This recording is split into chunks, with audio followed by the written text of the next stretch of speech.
Ready? Yeah, let's do it, baby. Oh, wait, hang on. What's up? I just want to shut this. Go ahead, man. Yo, what's up? Don't mind us. We're just going live. No big deal. Let us know if anything looks fucked up. I'm testing everything as we go. This is a new day for Dad Meat. Welcome to the Patreon live stream. What up, bubs? Can't decide which mic I want. I'll go over here. This feels laid back already. Does that feel good for you right there? Like the microphone? Like your whole setup? My whole setup? Dude, my whole setup feels sick right now. I love it. How do I look? Are we okay? Do we sound good? How's the chat can hear us, right? How do we sound? How do we look? We don't have any. Dude, we're flying blind. We don't have any producers. All right. It feels good, yeah. So, I don't know if people appreciate the magnitude of it, but we were just able to purchase a dedicated streaming PC and setup, monitor, everything we needed without going out of pocket. Thank you to the Patreon subscribers. Thank you very much. You guys have elevated us to unbelievable heights. Man, real fucking Pinocchio hours. I feel like real boys. This feels incredible. Thank you so much, guys. You guys don't understand the stress. Oh, Matt McCusker is going to be here shortly. He's on his way.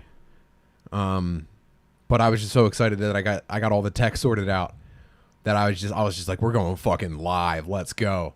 So this is a big deal because I'm just gonna get this all out of the way. Yeah, start ripping, before buddy. we start. Yeah, because what we were doing before this setup was I would break down my entire tech setup at home. I would break down, like, I have my desktop. I'm very particular. If you follow me on Twitch, you know what the fuck it is. It's pretty elegant.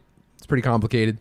But I would break it down every Sunday night. I would finish dinner. I would break down the entire setup. I would fly down here. This is why we've been late every week. It's been because I've had to, like, peel myself away from whatever I was doing to start breaking shit down. I drive down here.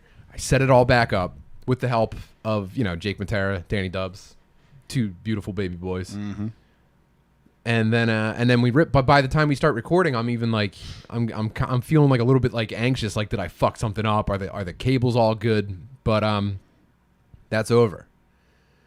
But the reason it's such a big deal to me is because a couple of weeks, it was the McKeever episode, and I'm not gonna bore you guys with a ton of details, but it was a long day. It was my birthday. I relaxed a little bit. I spent some time with my family.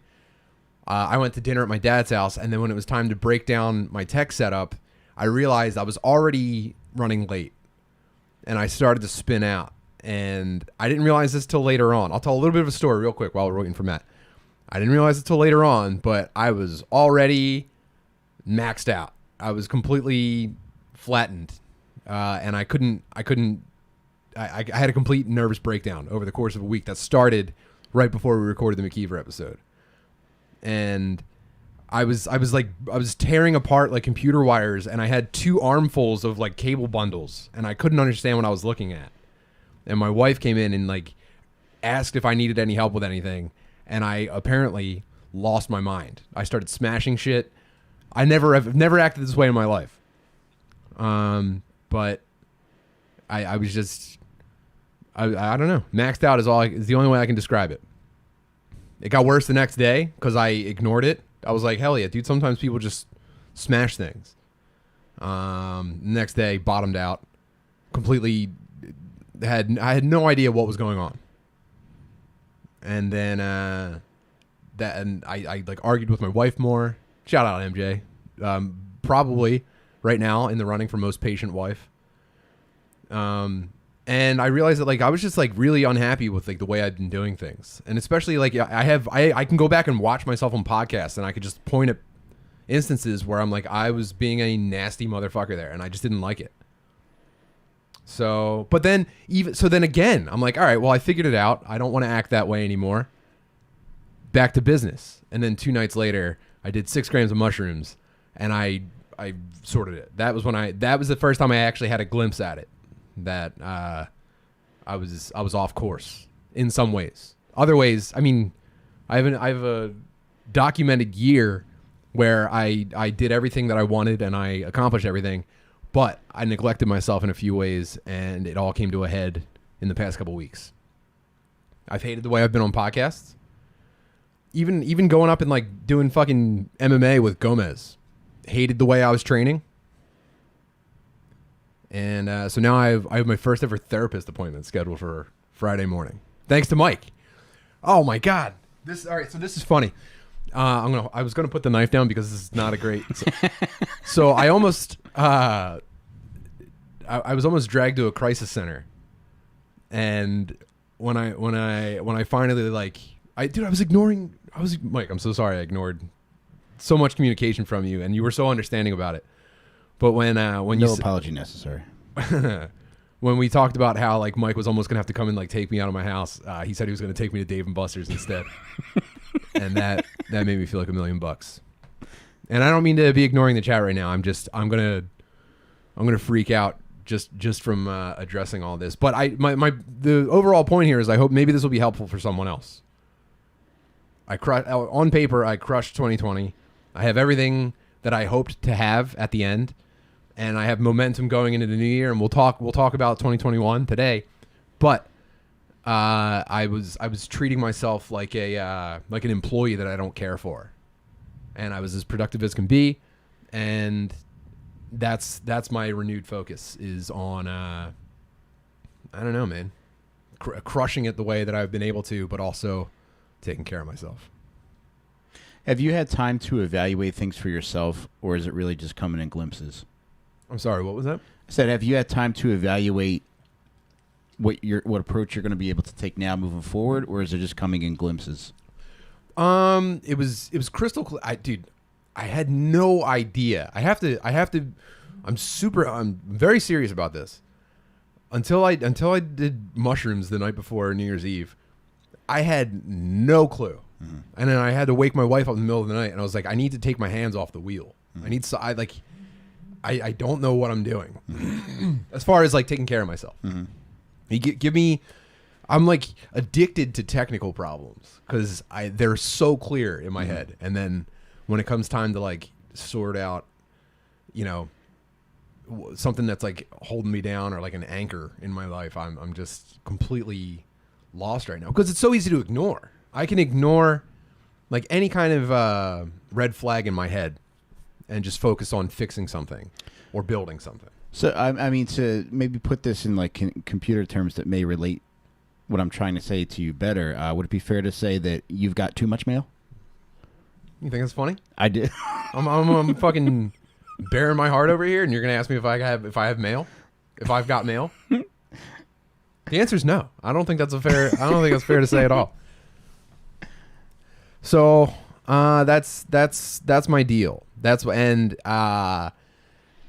Someone said that they thought I've been funny on podcasts lately. I'll be funny the day that I fucking croak. I'll be funny. But I've been dreading doing podcasts. I can't stand the fact that I feel like I'm like hiding something about myself. And on top of that, like, I do like a good mix of programming talk and fucking goofing about. And I just got way off of that, and I was afraid to go back. And now I feel like we have a common understanding, at least with the Patreon subscribers.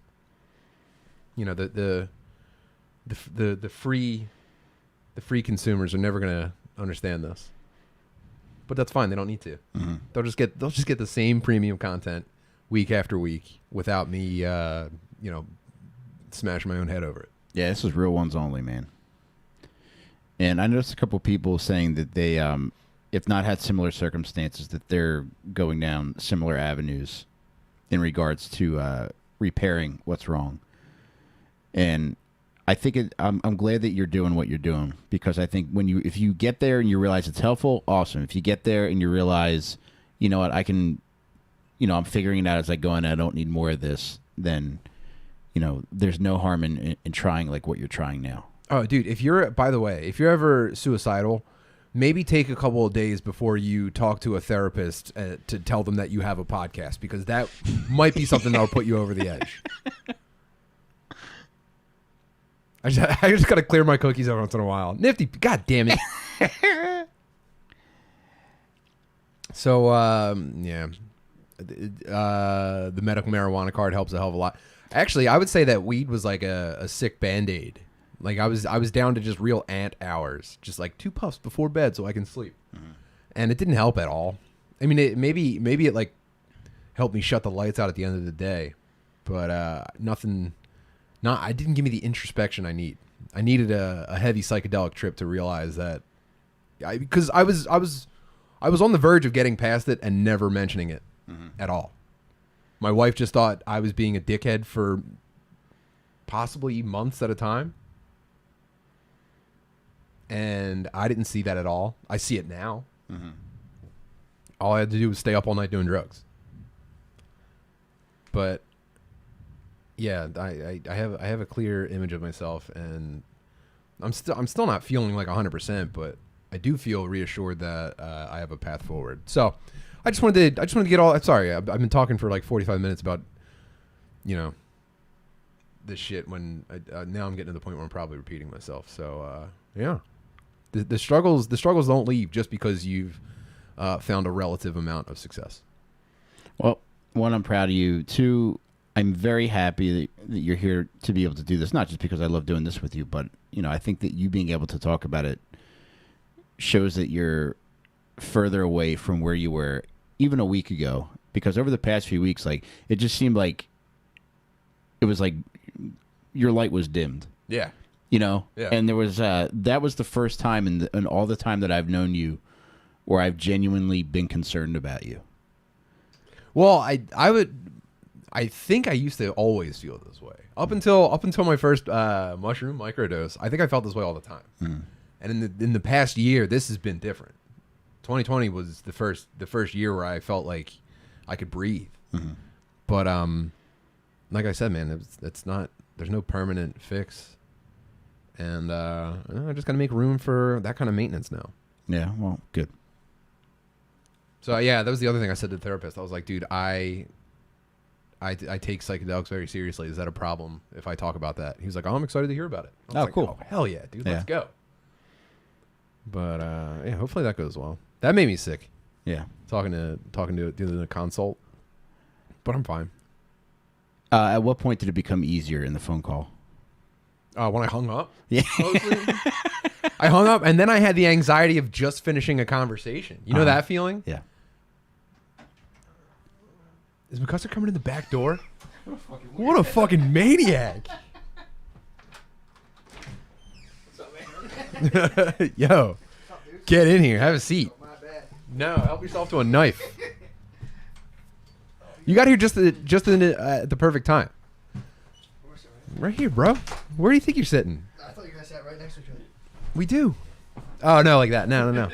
Matt just came in a door that hasn't been used since the previous owners. I didn't even know it opened. I'm a big backdoor man, dude. I thought it was a window. Damn. That was real, like, Clarissa's neighbor bullshit. Yeah. It should have been like, wah. Very Dawson's Creek of you, Matt. Dude, you got a haircut, man. Look at that. I got simple jack cut. Look great. Man. You're looking fantastic. How am I in the mics? Am I good? You're probably sounding great, dude. We tested everything before they get out of here. I get a blade, bro. Yeah, well, I got one out for you, man. It's all you. Ooh. This is Steinbrook?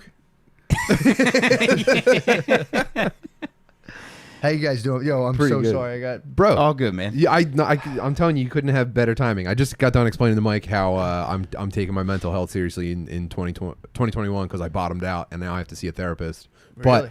But I found a therapist who I talked to him and I was like, listen, I gotta be serious about psychedelics even if I'm talking to you. And he was like, can't wait to hear about it. That's awesome. Yeah.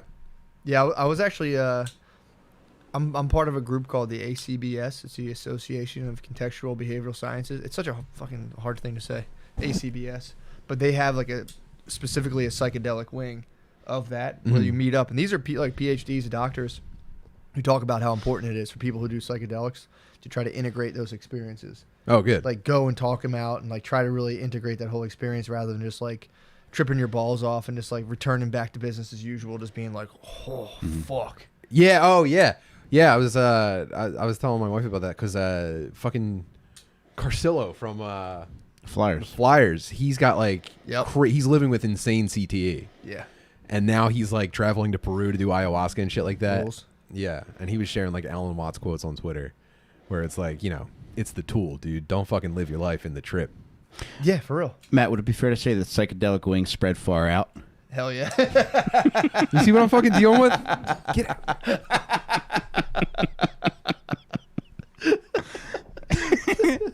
Damn. Here I am, dude. I brought a knife to a pun fight.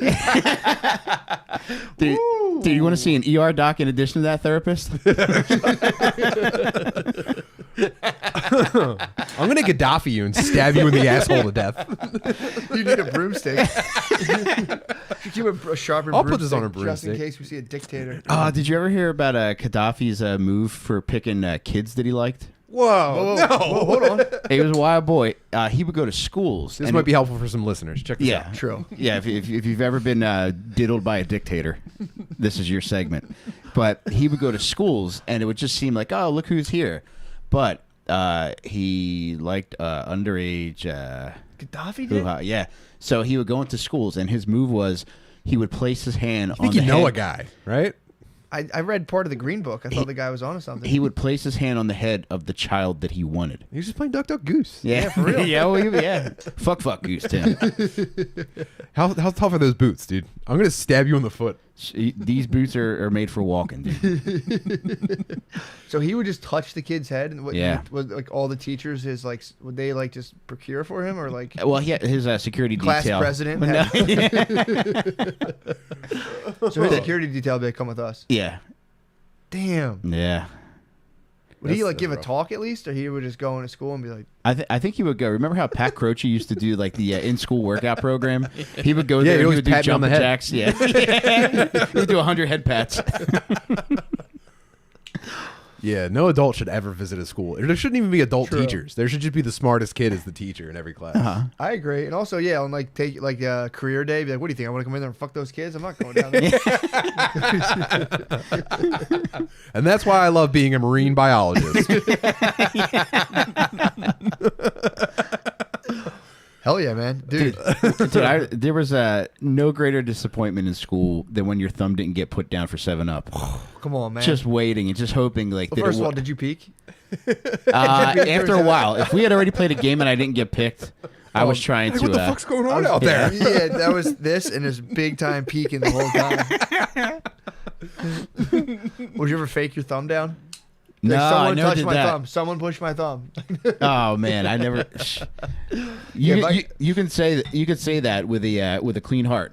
I'm pretty sure if I don't know. Again, my memory's not to be trusted, but I'm pretty sure at one point I tried to fake having my thumb put. Like somebody put my thumb down. I don't know. Did you get called out? Yeah, I'd be like, I don't touch your thumb. Fingerprint it. Yeah, it's like this the whole time, just waiting, dude. The worst one of your boys was it, and they didn't touch your thumb, and you're just like looking up. Betrayal. What is? Yeah, what are you doing? Did I do something? Oh, man, dude, relax. You got to relax your posture. Who, me? Yeah, I yeah. gotta take my coat off. You're That's too the jammed up about coming in. Like I said, man, you got to hear at the perfect time. Yeah, I pride myself on punctuality. Yeah, all good, man. Laid back vibe here, man. Wizard rules, man. We start True. when we start, man. Get True here when that, you're true precisely that. when you mean to. But yeah, dude, I got real into. I didn't realize editing put me in a flow state. So That's pretty cool to learn about yourself. yeah. Twist that. Okay. This there. Oh, there we go. There you go. There we go. Oh, look at that. Put your her feet up, wherever dude. you want her, Put your dude. feet up. Do whatever you want, man. Yeah, watch man. that mouse. Yeah, you know what? I'm gonna keep my feet rooted. Actually, Yeah. What do you want Um, to drink, Matt? I'm good. I'm good for right now. Studio's I outfitted. see some with, Pellies over there though. I mean, come Pop on. one of those in a minute. Come on, man. What do you Special mean? occasion, man. That's awesome. Mike gave me Mike ordered me a hoagie while I was setting all this shit up. What? Yeah, he was like, "I got you an Italian hoagie." I'm like, "Dude, I'm always happy to have an Italian hoagie." And I bit into it, and I could tell. First of all, let me explain the first bite on this. I sussed out. Wait, you're wearing spandex? No, these are my training pants, dog. Oh, okay. These are my high performance tatamis. I like them a lot. I was It's part of his Dude. mental therapy. He's got to dress like Venom. Yeah, It just took me for. I was just like, that's, Dude, that's what's up. I support that. these aren't made for thick calves, but they're comfy. That's awesome, man. Yeah, you fill him out, dude. Yeah, Is that part of the BJJHQ. prescription? Yeah, no, that's BJJHQ.com. Dude, those things are nice, man. Aren't they sick? Yeah. I just got a gray tracksuit in this material. Oh yeah, I'm Feeling good. Yeah, man. That was a middle of the night purchase. Cut that dong off, dude. So I'm about to ask what kind of material that was, but I think that's motherfucking OnlyFans material, buddy. Awesome. Yeah, thank you. Damn. You guys just lifted my... you always hope someone's going to notice something nice that you're putting on your body. Yeah, man. Matt, what material, when you slip into it, feels like heaven? Dude, I will Pussy. say, obviously, pussy butthole. Pussy material. Pussy butthole. The material, first of all, stretchy jeans I think are the best. My mom called me gay for them, but I stand by them. Yeah. Dude, Wes put me on to Lululemon boxers. They're so expensive. They're crazy expensive. They're like $60 for a 3-pack. They have to show bird.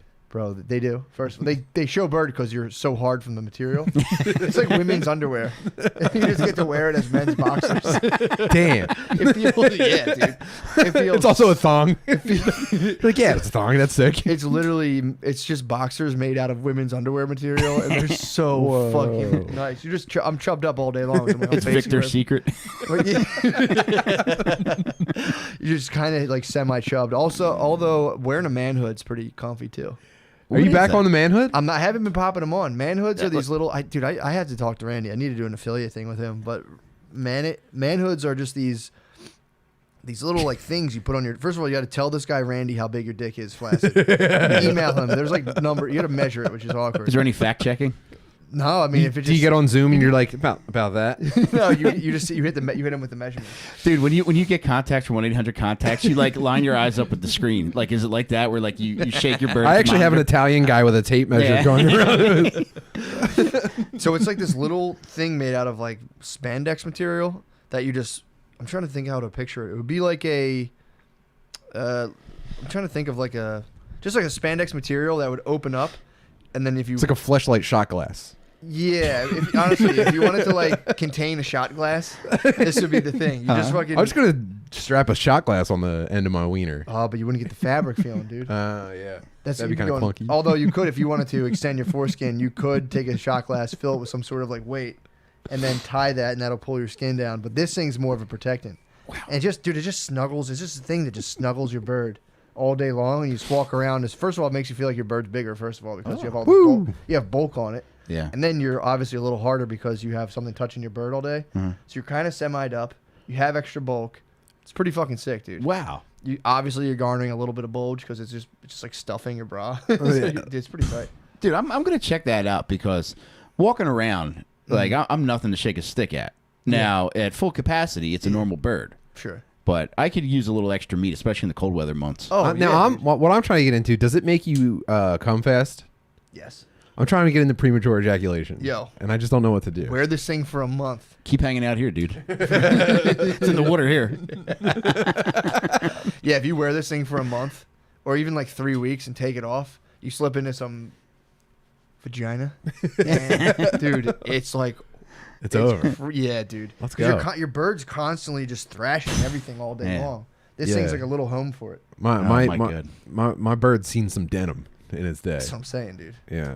As is mine. So it's like, yeah. So but the bays are like very suspicious of it. When they hear the Velcro, just go like. Wait, it's got Velcro. It's a Velcro strap. Wow. And it has, if you're active, it has this additional strap you can tie on because obviously there's going to be a little fluctuation. He tells you to wear it when you sleep, which I disagree with that. I mean, why? I've done it because you fucking get hard. So then you wake up with like a boner that's just like fucking Hannibal Lecter. Like, the first time I did it, I was like, The sleep apnea mask.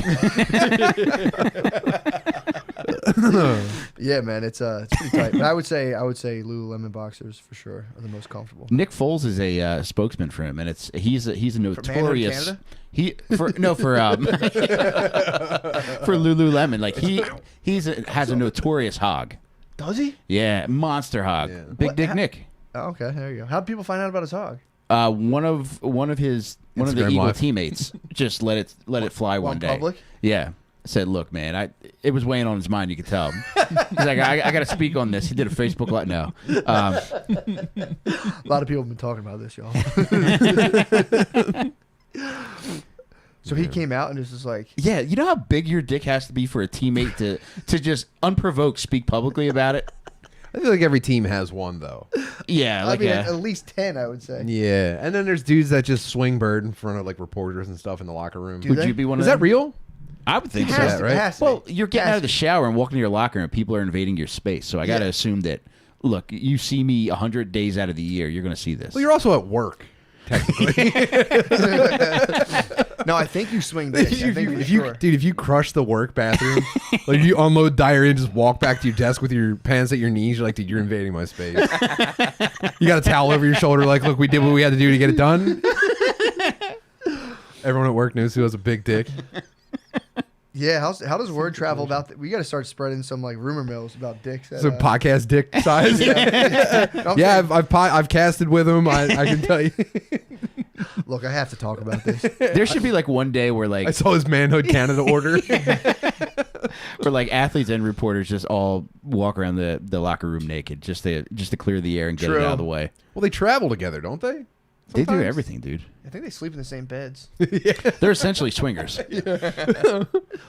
There must be no better feeling than winning the game, being like, reporters, and just having like a dong just hanging. Oh my god. And it's being like, anything you'd like to ask me? He's like, yeah, we did have a pretty dynamic third quarter, but what else do you want to tell you? Like, Just I mean, swinging. dude, I don't know why they put on clothes at all in those post game interviews. I wouldn't know. That would be fucking awesome. I mean, historically too, there's probably just been people on hand to jerk you. Like you get off the field after a win, coach gets the Gatorade, you get fucking slurped in the locker room. That's what they have That's a retarded kids for. Oh, the what? That's what they have the retarded kids for. Speaking of that, I was reading this book about Brett Favre. Hilarious fucking guy. But one of the things that he used to do is when he would cheat on his wife, he would check into local Green Bay hotels under the name of a retarded guy that volunteered with the team. What? Was this like his autobiography? Yeah. Well, it was a biography, not his autobiography. And another funny thing about him is his sister, they asked what their life was like growing up, and she first started off by saying like, yeah, he was a little stinker, but then it got like pretty dark. She's like, yeah, he would just routinely knock me out. And he would make me what they were called milkshakes, which was like, it was mud, piss, and shit. He was like 10 and she was like 4. So he was just an absolute savage. Oh my god. Yeah, he took the bird pick really well. He was just like, yeah, It's what I do. obviously. Yeah, I'm a Packer. What do you want? Man, that's Yeah, gotta be I was crazy. proud of too. him for that. Green Bay motel pussy is probably insane. Oh. Yeah, where do you think he met his, people he would commit adultery with? The Curd Factory. You think so? I don't know where else you can meet people in Green Bay. Supermarket. Yeah. Winter Just go to coat the shopping. It's like a Yeah. cattle auction. Some girl was like, "Oh wow, you're the quarterback, huh?" Like, yeah. I'd like to take a suck at your meat. Yeah, man. Probably just like wine, polio string cheese, dude. Fucking hot. So anyway, Mike got me a hoagie. He got me an Italian hoagie, and I took one bite, and I knew as soon as my teeth hit the I didn't ask where it was from, just because like I don't want to sound picky. I was handed a hoagie. But you're curious. Always, dude. Come on, man. Sure. So I get my teeth hit the crust of the bread. I'm like, oh shit, this is fancy. And then I get that was the first time I smelled how sharp the cheese was. Ooh. And I was like, oh, dude, we're dealing with millionaire hoagies right now. And then I bite it. It's the spiciest bite of sandwich I've ever had in my entire There's life. hot Not peppers on unpleasant. Yeah, hot peppers, hot meat. Spiciest bite of sandwich I've ever. Within 5 minutes of starting the hoagie, I had apocalyptic diarrhea cramps. What? Yeah.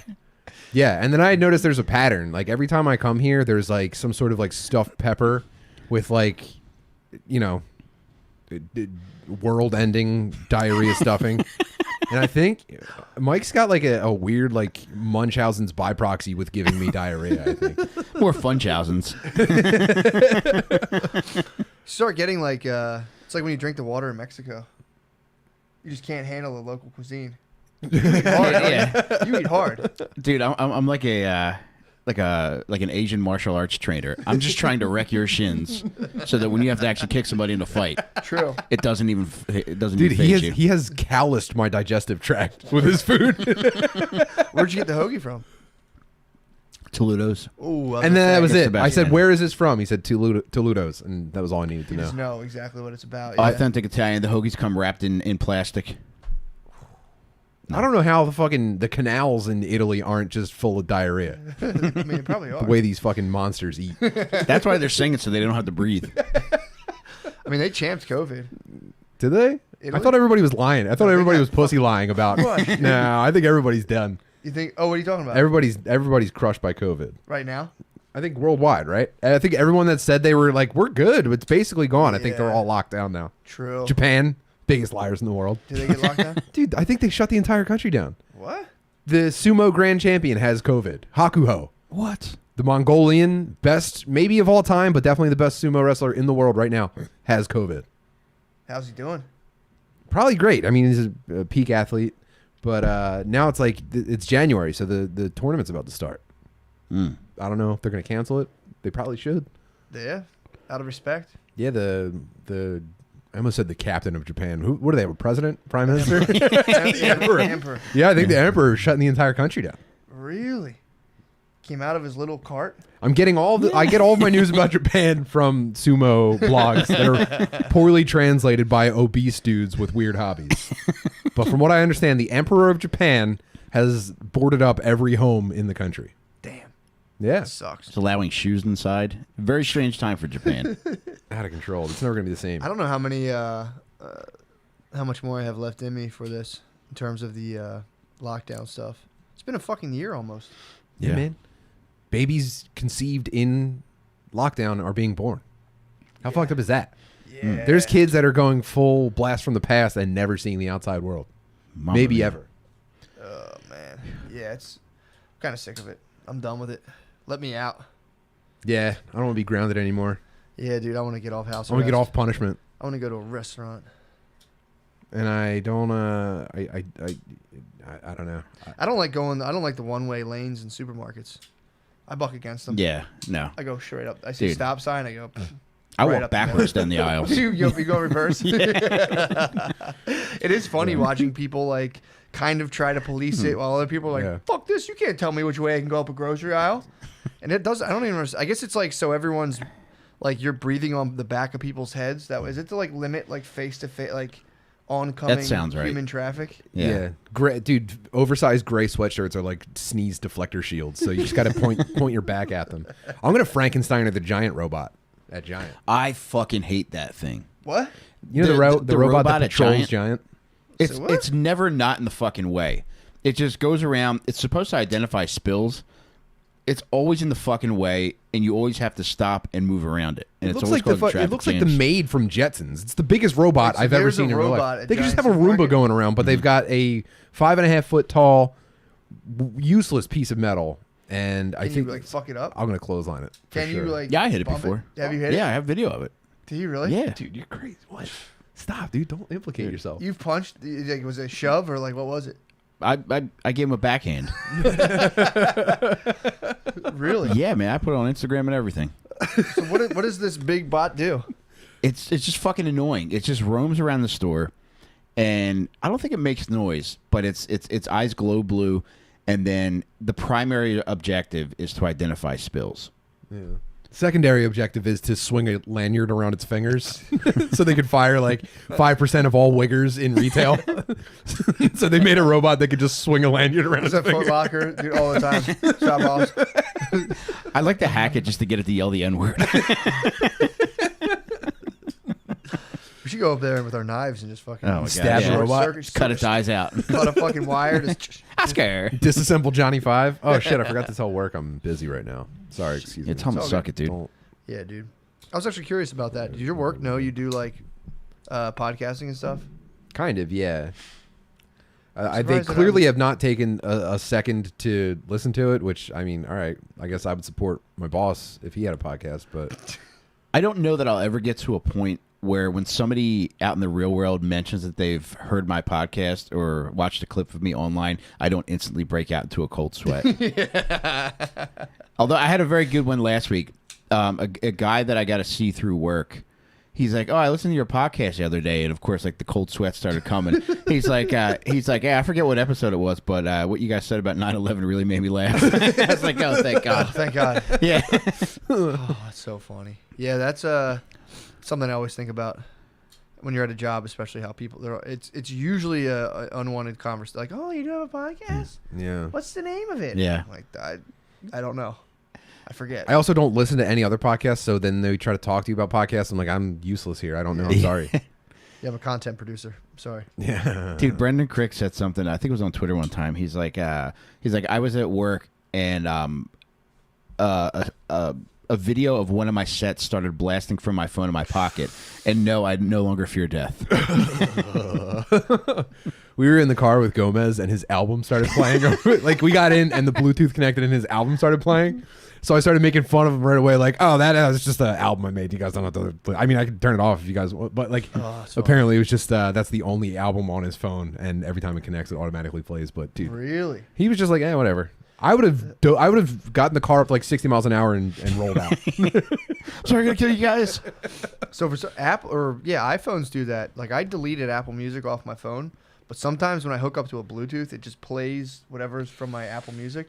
For some reason, it always plays the song "Cover Girl." It was about like me and Shane ended an episode like a long time ago, and it was like a Muslim rap about like how hot women in hijabs are. Right. And I put it on. It's like, cover girl, she's my cover girl. And every time I get in the car, I'm like, what I'm sorry. Are you saying covered girl? cover girl? It's cover girl.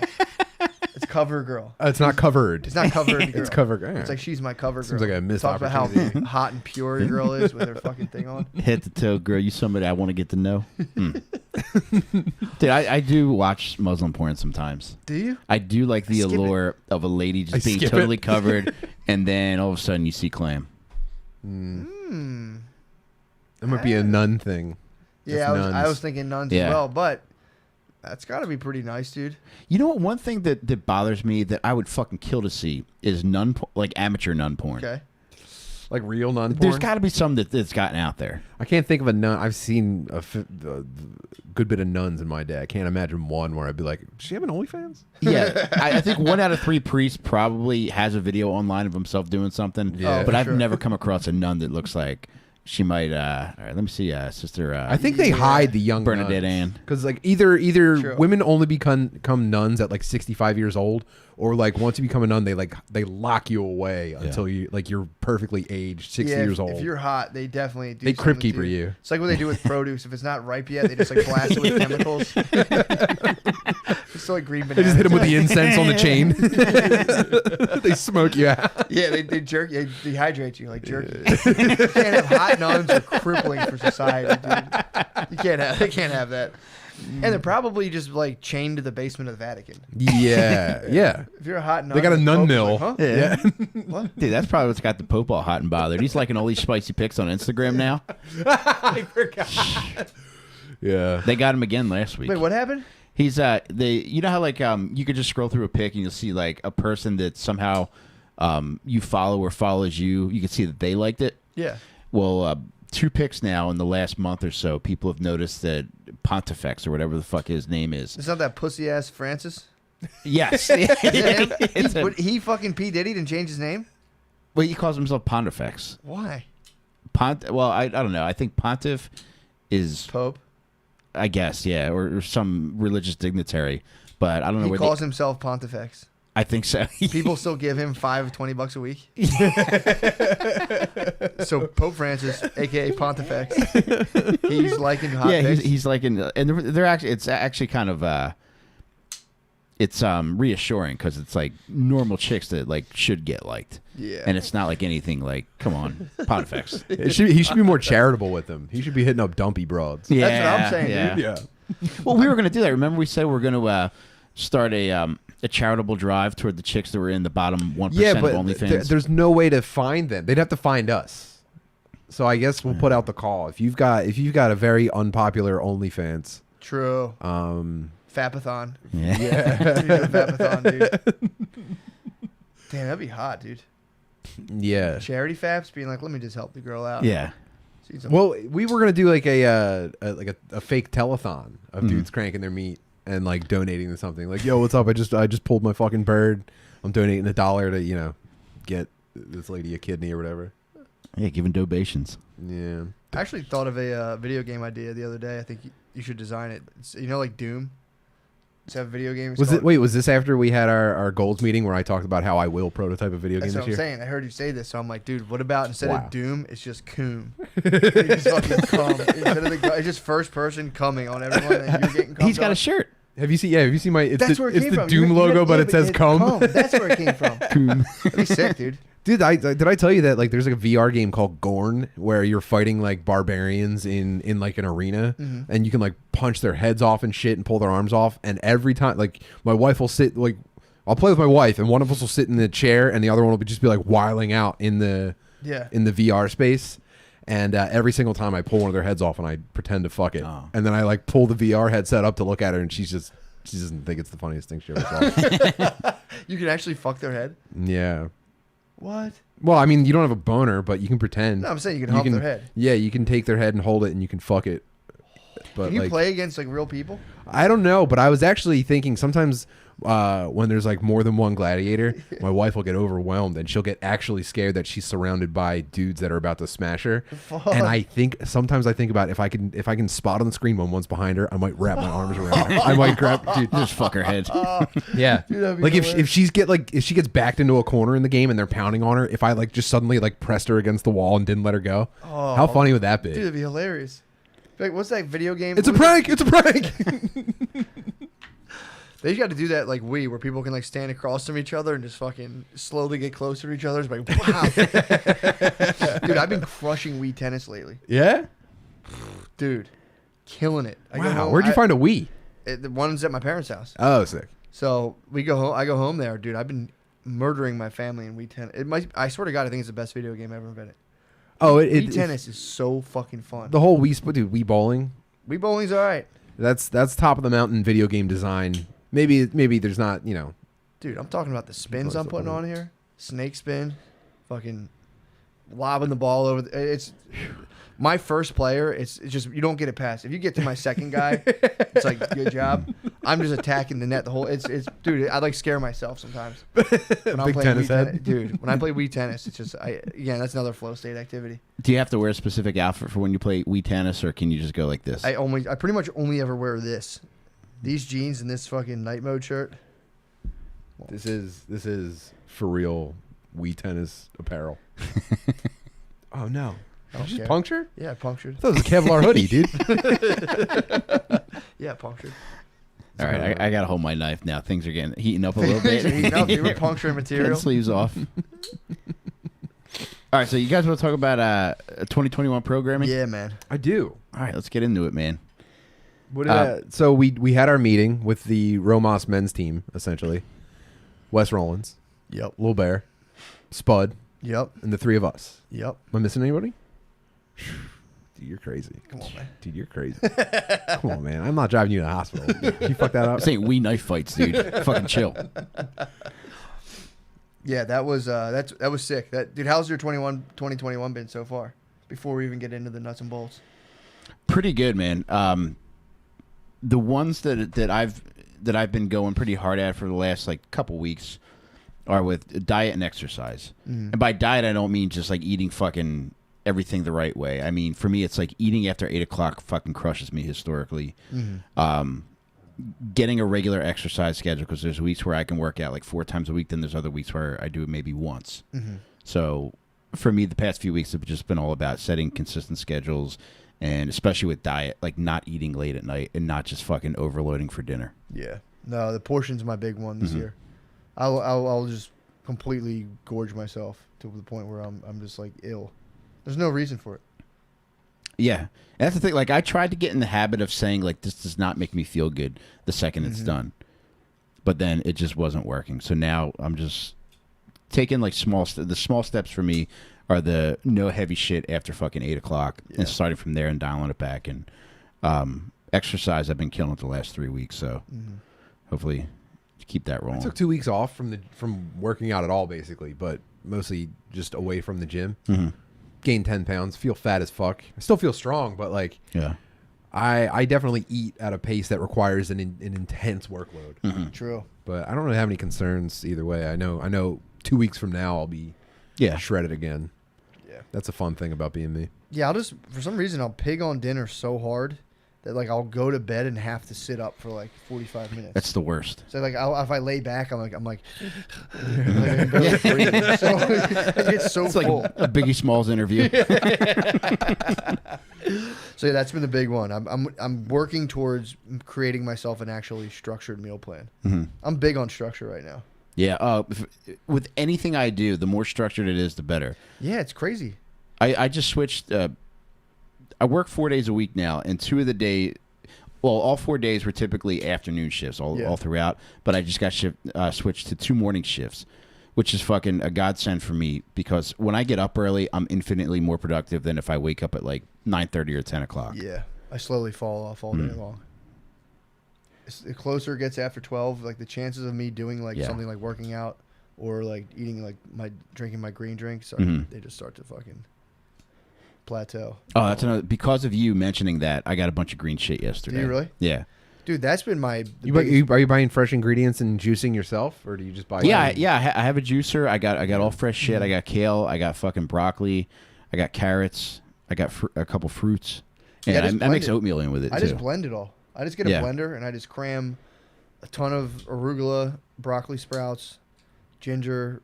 What's the other one? Turmeric.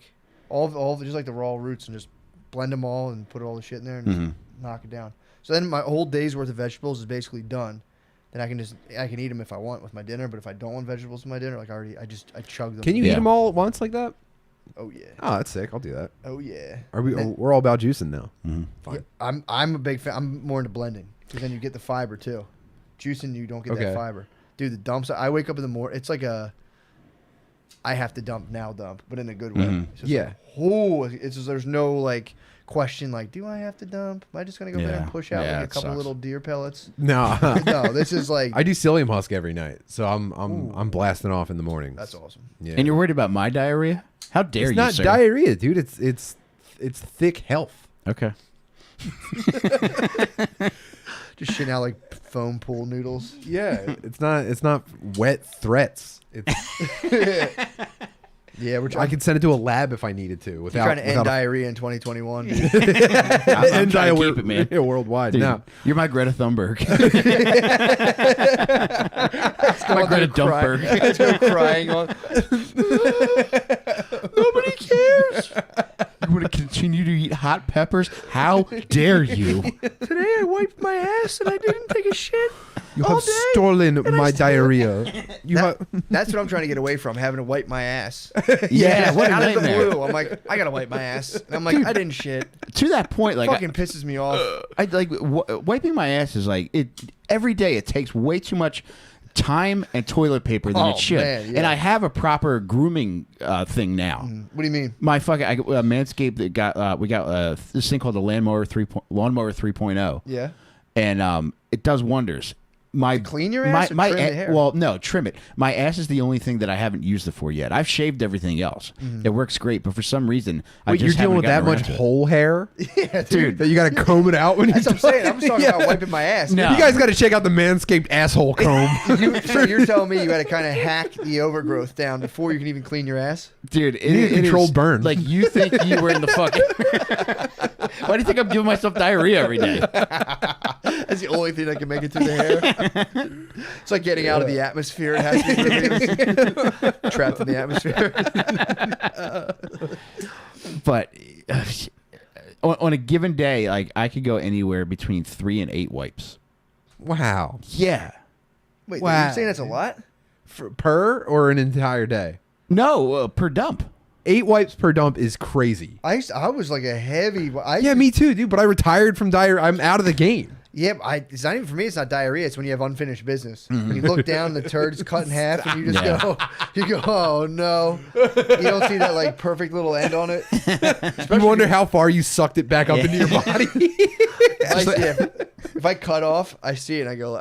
First of all, I sit down. I'm like, let me see if I can get this other half out. I'm like, I have to. Otherwise, you're in for about like an 8 or 9 or 10 wipe 10 wipe. No. And then sometimes Yep.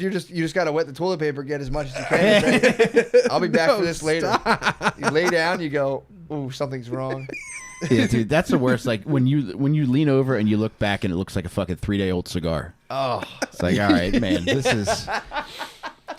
I need to see somebody about this. yeah, man. No, I mean, dude, it's crazy too because like stress will do that. If you're super stressed, it does something like it'll like tighten up your intestines where like you won't shit all the way.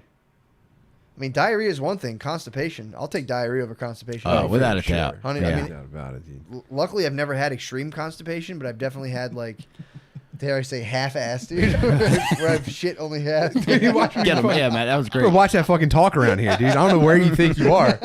Fucking sneaks in the back door, says half-ass. No, sir. Well, I loved it, Matt. Thank you. No, don't use. I'll get in the middle here. I'll just go scabbard and sword. I might just bring a shield next time. But yeah, man, dude. Yeah, if I'm running, getting exercise makes me get all my dump out. Mm-hmm. But if I'm not running, if I'm eating shitty, I get half dumps. My farts, dude, it fucks the whole system up. Mm-hmm. Then the farts are wicked. If the farts are going past half of like man. a dump sitting there for 12 hours, the farts are spiced up. There's nothing worse than feeling physical heat in a fart. Oh, dude. man, I don't know. It's a love-hate thing. It's kind of True. like being the Joker. It's like you despise yourself, but you're like, dude, I'm the fucking Joker. Would it be fair to say it's a real? You're not going to give that the credits, dude? No. What the fuck? Would it be fair to say it's a real shitter sweet experience? I don't think it would be, Tim. Right. Well, I think it would. Hell yeah, Yeah. dude. Hell yeah. Yeah, I'll fucking kill both of you. Dude, dude. 2021 is all about Dude, I'll, effort, dude. I'll That's fucking all that stab matters. myself, dude. Dude, the very Three first Cusketeers. Chartanian. Come on, Oh dude. my God. Let's go. Let's go, All right. dude. It's over. You're right back on top. Fuck, man. Dude. I'm still tripping on linking yourself to the Joker after a hot fart. You like get a bunch of hot fart acolytes and start following you. Want to know how I got these farts?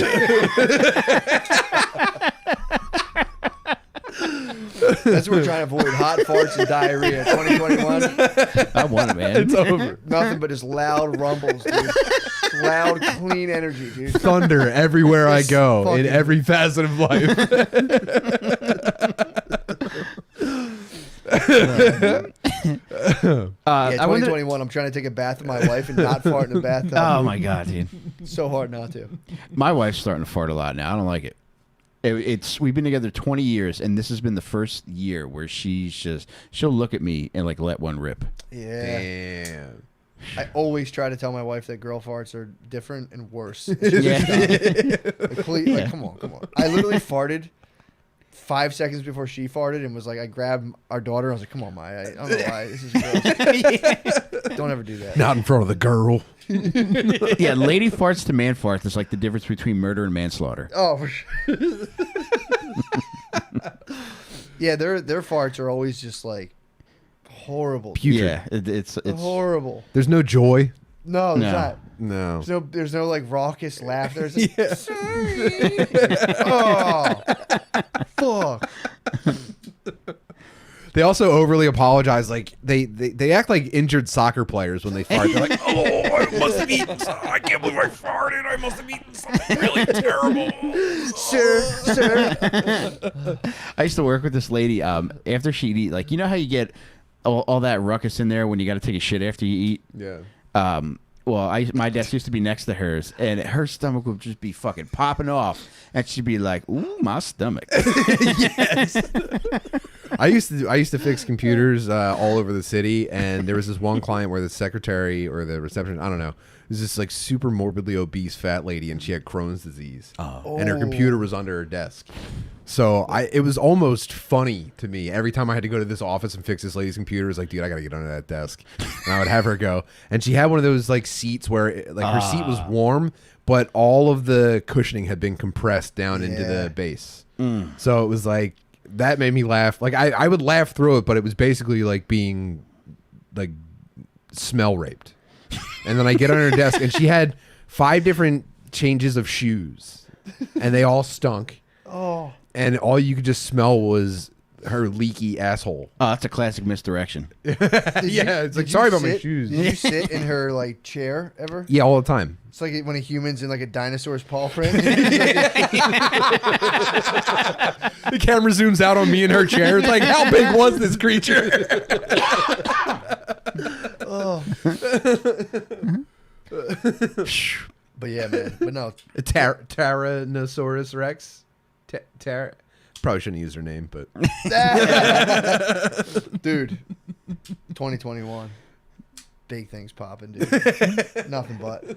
I wanted to give everybody the breakdown on how we went about setting our goals. For the past 2 years, Matt, Tim, and I, along with Spud, Wes Rollins, and Wes's buddy Bear, got together to get the ball rolling on our goals. And the way we go about it is there are 6 categories that we set goals for, and we set a timer. It's anywhere between 3 and 5 minutes where it's just free association. Where you're just writing anything you could think of to a given topic. For instance, the first topic was financial. So you're just going to write a paragraph for 5 minutes on what your ideal financial situation will be for the year.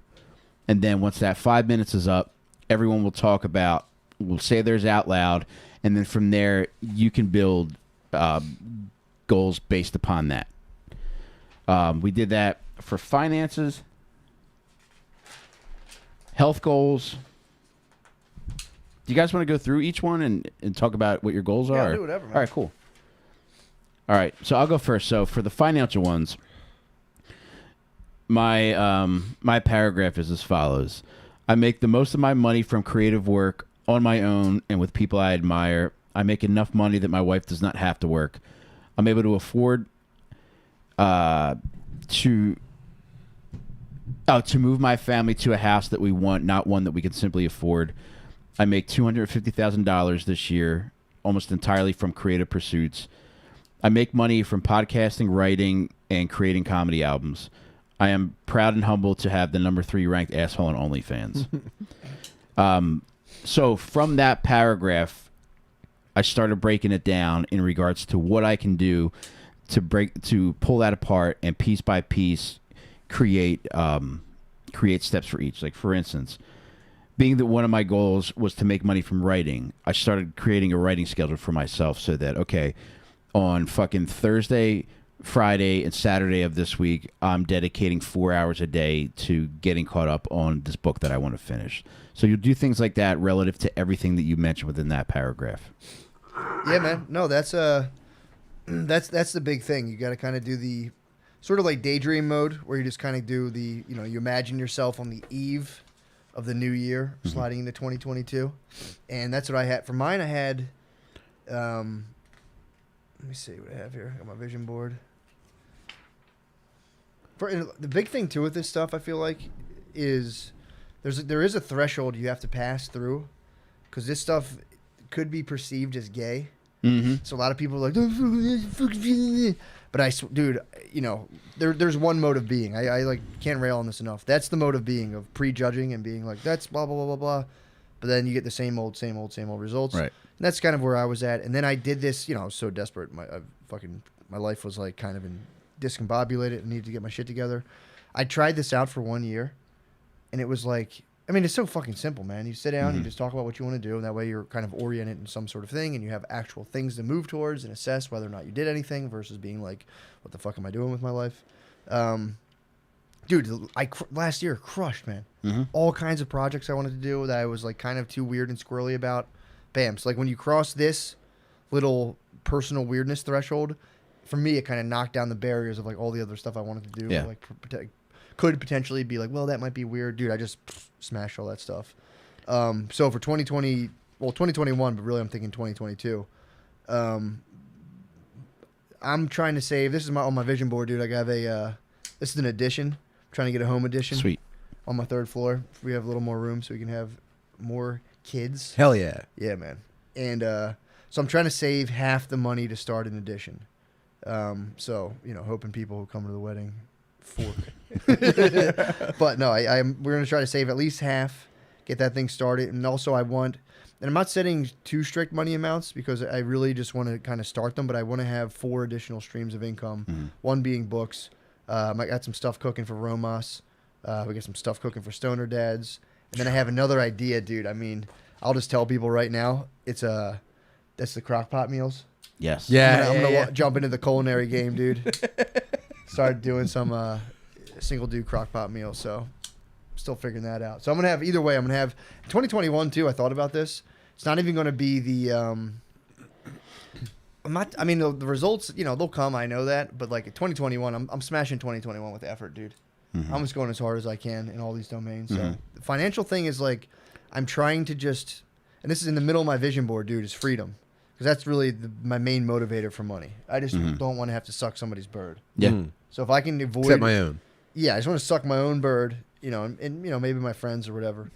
But that's my big money motivator. So when I see that, I go like, okay, let's do it. Because otherwise I can get into big nego spirals of like, what's the point? But if I see like, oh yeah, dude, you're going to get trapped in some fucking bullshit you don't want to be, then that kind of kicks me into overdrive.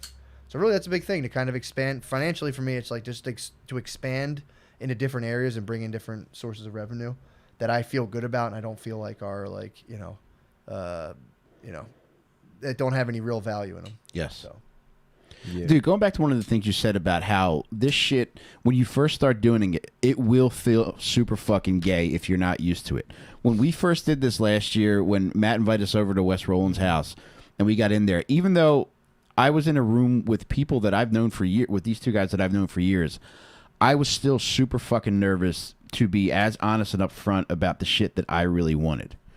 Like something like pointing out the exact amount of money that I would make. Like I would fucking do the most embarrassing thing that I could think of before I mentioned something that outlandish in a room full of people, even that I knew. I don't know, I kind of got off track on my thought there, but like mentioning shit like that, something that I would really like to see happen, was super fucking awkward. But this year it was 1,000 times easier because I had done it in front of these guys before. Not only that, but I implemented all these fucking goals last year and constantly worked on them, achieved a lot of them, didn't achieve a lot of them too, but that's okay. But because of this fucking method of goal setting, I achieved so much more than I would have had I not set out to do it to begin with. So don't worry about feeling fucking gay. Nobody that fucking matters will ever criticize you for being that open and honest about what it is that you want in life. So just keep that in mind. And You'll imagine a lot of that, though. Yeah, that's a great point. You'll imagine dude. a lot of chirping. Yeah. And you'll be surprised if you become vocal about the shit that you really want. I think you'll be shocked at the people that start saying similar things, and people, I think, just want an excuse. We see it all to the time be in the open Dabby and honest. community. Yes, all the time in the Dabby community. We see people collaborating. Mm-hmm. Yep. You know what I that's mean? the best, dude. I take no credit for it, but I'm happy to be around it. I'm thrilled to be around people like finding each other, and like the fucking dudes that are like, oh, I'm making knives, and another dude's like, yo, I'm making fucking wood crafts out of antique guitars. I'm like, oh, let's get together and make fucking It's the best. How fucking cool is that? Yeah, it fucking rules, man. I mean, That's just the most recent one. There's lots of others. yeah, there's just no. I mean, especially if you're young, that's a young man's game, dude. Worrying about being gay. Once you get older, it's like you just Yeah, gotta I get definitely gay. am gay. I am gay. So Gay as fuck, dude. I'm gay. Super, I'm and fucking again, fat. I'm retarded. just letting the It's Play-Doh, dude. from last year to this year, it was the craziest, most simplest thing to just orient my day in things that I was like, yeah, this is actually kind of not even just like empty, like I want to do that, like this is something I actually think about all the time. And when you actually work towards things that kind of get you giddy, it just takes away so much weird anxiety and depression and shit, Or again, you can just sit there and be like, no, everything sucks. Blah, blah, blah. Stop doing stuff. And it's like, Yeah. all right, man. When you get, I'm sorry, you were about to say. Yeah, there's multiple levels of like hesitation that you could latch onto for even just talking this kind of way. Number one, it's not always funny. Okay, I'll bail. Number two, it definitely is gay by almost every, including literal definition.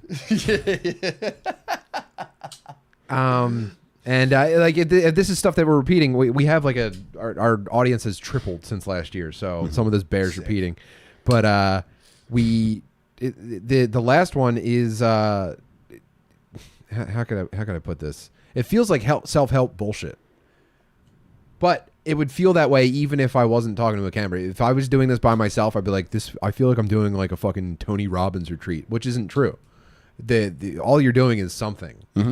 But just like doing something on purpose I don't know who did it. Maybe I did it to myself. I don't know if you guys agree with me, but just setting your mind to something and doing it, and then maybe it's the saying it out loud part that trips me up, but it feels like something that you would see in like an infomercial. Like, oh, you're saying all I have to do is decide to do something and then work hard toward it every day, and it's boring and kind of like thankless and also frustrating the whole time, but then when it gets done, it feels better.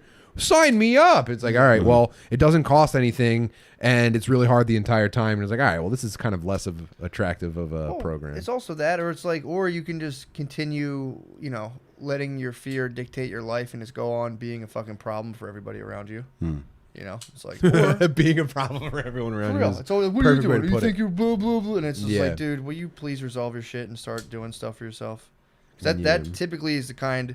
I've never, like, I think Mike just said this. I've never met anyone who's got a bunch of stuff going on for themselves. Not even in like, you know, like like I'm an important person kind of way thing. They're just actively doing the things they like. I've never met a person who's doing that who's like, what are they doing? Pff, pussy. They usually just are like, oh, sweet, okay, cool. Anyway, what was I doing? You just don't have time to sit there and be like, well, that's blah blah blah blah blah. You know, so. Dude, to that point, like last night at jiu-jitsu, I was standing outside waiting for the door to open, and Ryan, the baseball guy, coolest fucking guy in the world. I'm you know, we're new to being friends, and you know, we've been around each other maybe like 10 times. He's also a white belt, so don't get attached. Yeah. Thanks for ruining it for me. But we're standing outside. He's like, so what do you do for a living? And I told him what I do for work, but then I was like, what I really enjoy is this podcast I do with Butterly, and I got into it.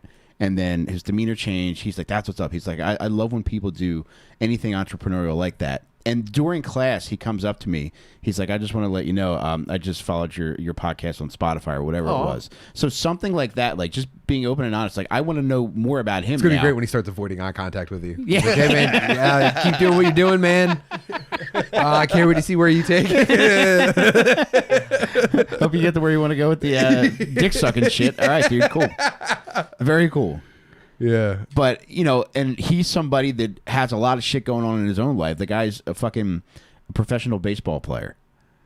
Pussy. And, you know, Bitch. Cool career, you fucking gay loser. Professional baseball? Come on, man. What is it, 1920? Would they run out of applications at the dick sucking factory? You fucking bitch. But no, that's cool. Good luck with the professional baseball career. If that's what you're into, go for it. Professional athletes, if they're in the off season, they just go at the bar and eat a steak by the bar. They just fuck chicks. Yeah. Okay. Tight. Bitch. You fucking Loser. gay dork.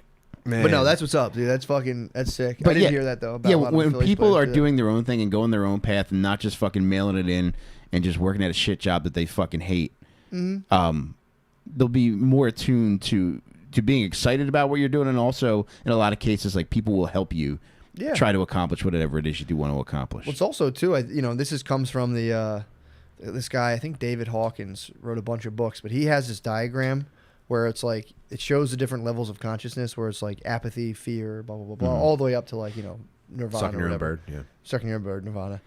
The Ouroboros when the snake is eating its own tail. The Ouroboros, whatever it's called. Shout out Fritz. But the best part they came up with from that chart was like, so whatever your level of consciousness is, that's what you experience out in the world. So if you're like, you know, just scared to do anything, you're you're going to experience the same old thing all day, every day, and then there's like a bunch of like negativity towards anything else you see. But if you let that fear go, then your whole experience starts to change because you're just interacting with everybody on a different level. Because there's no reason, dude. Imagine hearing like, oh, this is what I do, and being like,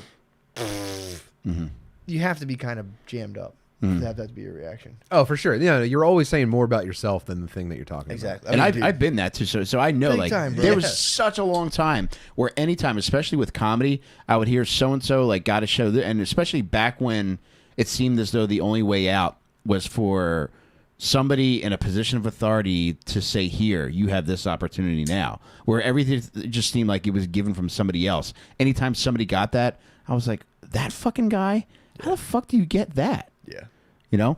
Yeah. But then I feel, I don't know, as time progressed, luckily I moved away from that. And going back to what you said with the David Hawkins consciousness thing, like, I feel one of my biggest goals over the past couple of years was to be more chill and to be kinder to most people that I come across, because I feel like I'm kind for the most part, but there's times where like I'm a cocksucker for no reason to people, and I really really regret it the second I realize that's happening. So I've made an effort to be kinder to people, and by and large, like that's what I experience in the world. People are kind to me. Like people help me with shit that I don't even ask help for. Yeah.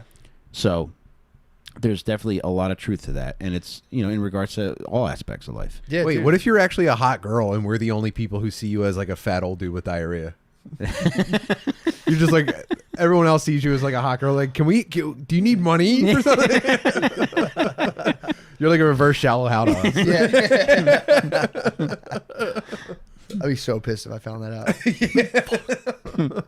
Yeah, I've just been really successful. I don't know what's going on. Everyone's just Yeah, that's the move into the age of Aquarius, dude. Of just like doing your thing, It's I have and I always try to work on this myself, but like getting to a point where you're honestly talking to whoever you talk to and they're empathetically listening, rather than like you kind of being squirrely and trying to hide parts of yourself while another person like critically judges and sees like how they can be right and you're wrong. It's like I think that's the 2021 vision for me. No doubt, man. I'm with you. Noble. Nothing but honest talk, dude. Noble. Honest talk and empathetic listening. So hard. I struggle with it with my wife. So when she talks, Yes. I'm like, in my head, I'm like running the simulation of like, I know exactly what you're doing and why you're doing it. Yeah. This is a game you play. Just like actually being like, okay, I'm going to listen to you and not assume you're just being a motherfucker towards me. Yeah. That's and I'm glad you brought that up because I think that was actually the next. No, actually, the next one was health. We'll get the family, but like, the next category that we set goals for was health. And again, it's 5 minutes of just free writing for all the shit that you would like to see yourself embodying. No pun intended there, Tim. Kill you. For your health goals. Fucking kill you. So my paragraph was as follows: I start each day off with a green drink, thanks to Matt. I am properly hydrated every day. I make time for mental health each day through mindfulness techniques. I prepare most of my meals. I provide nutritious food for my family. I exercise 5 times a week, with at least 3 of those times being jiu-jitsu. I bench 350 pounds. And then I set similar goals for squatting and deadlifting. I'm still getting in the habit of getting out of being afraid of hurting myself squatting and deadlifting. Nice. But He's got a history of back issues. Yeah, that'll fuck you up. yeah, but I feel like I feel good. Like I was always hesitant to try squatting and deadlifting, but I started off with like 135 pounds, and I feel like my form's good enough now as to where I've adding Make it heavy. bits by bits. I would always go light with Yeah. weightlifting. I like to just get the form down. So I've historically always hurt myself lifting weights because I see somebody lifting weights that are heavier than me, and I go like, Yes. I'm gonna pile it up a little bit, and I just hurt my back. And I'm like, fuck. Mm-hmm. But yeah, man. Oh, you know what? I fucked this up because number one, I didn't go over my financial goals, but it's not important. Here's the thing. Oh, my bad, dude. No. Here's the thing. Last year, so I didn't make any mistakes last year, but I did learn and I did some things differently this year. So last year, one thing I definitely changed was I had these like miniature financial goals for every like thing I was pursuing last year. And I noticed one thing that made me do was constantly just checking in on the results of the things I was doing. Like, it wasn't like I would do an action and then see what the impact was. It was like I was constantly checking on things to see how they were doing when I was not working on them, if that makes any sense. Like checking on how many Patreon subscribers we had, like for no reason.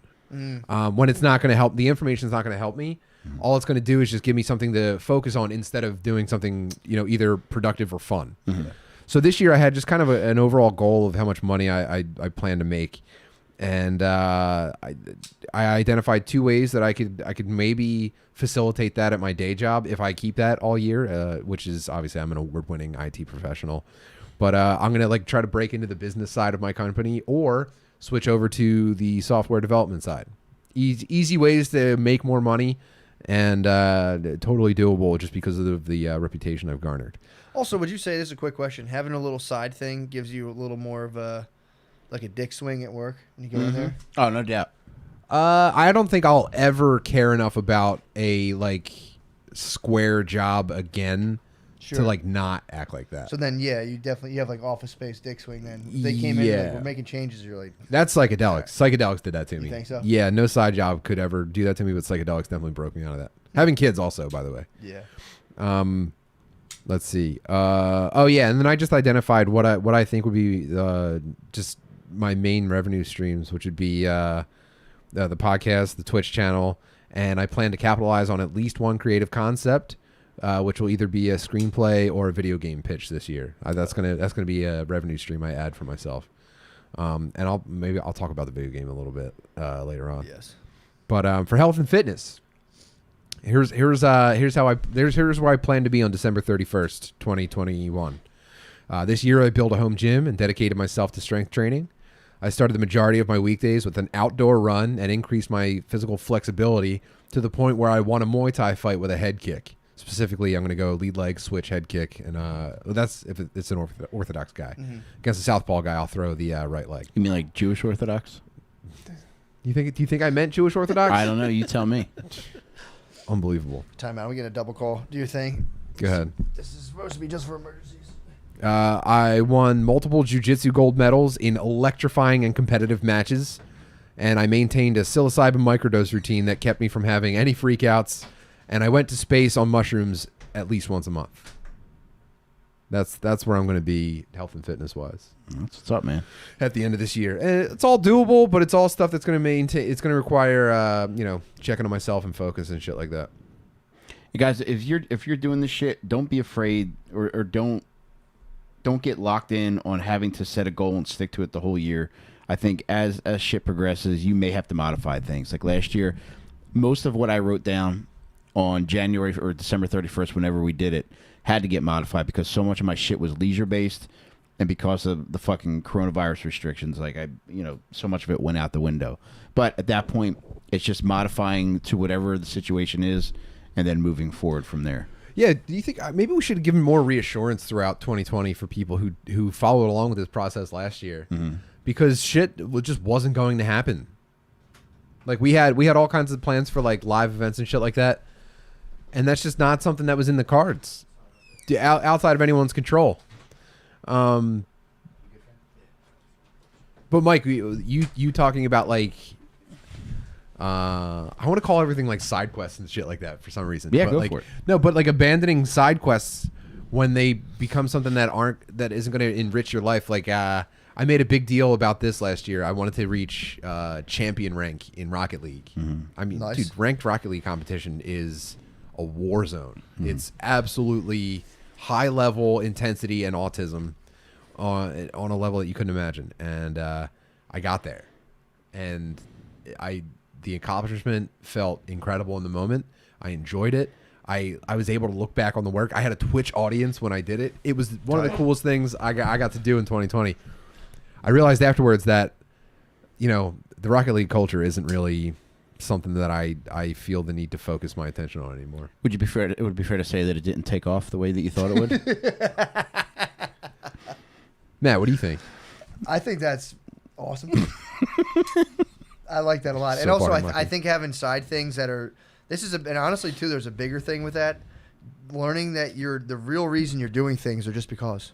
Mm-hmm. So why should I do... Just because I fucking want to. Yes. Yeah. You can analyze anything down to the bone. Like, well, why do you want to do that? And at the end of the day, the answer has to be... Because I fucking want to.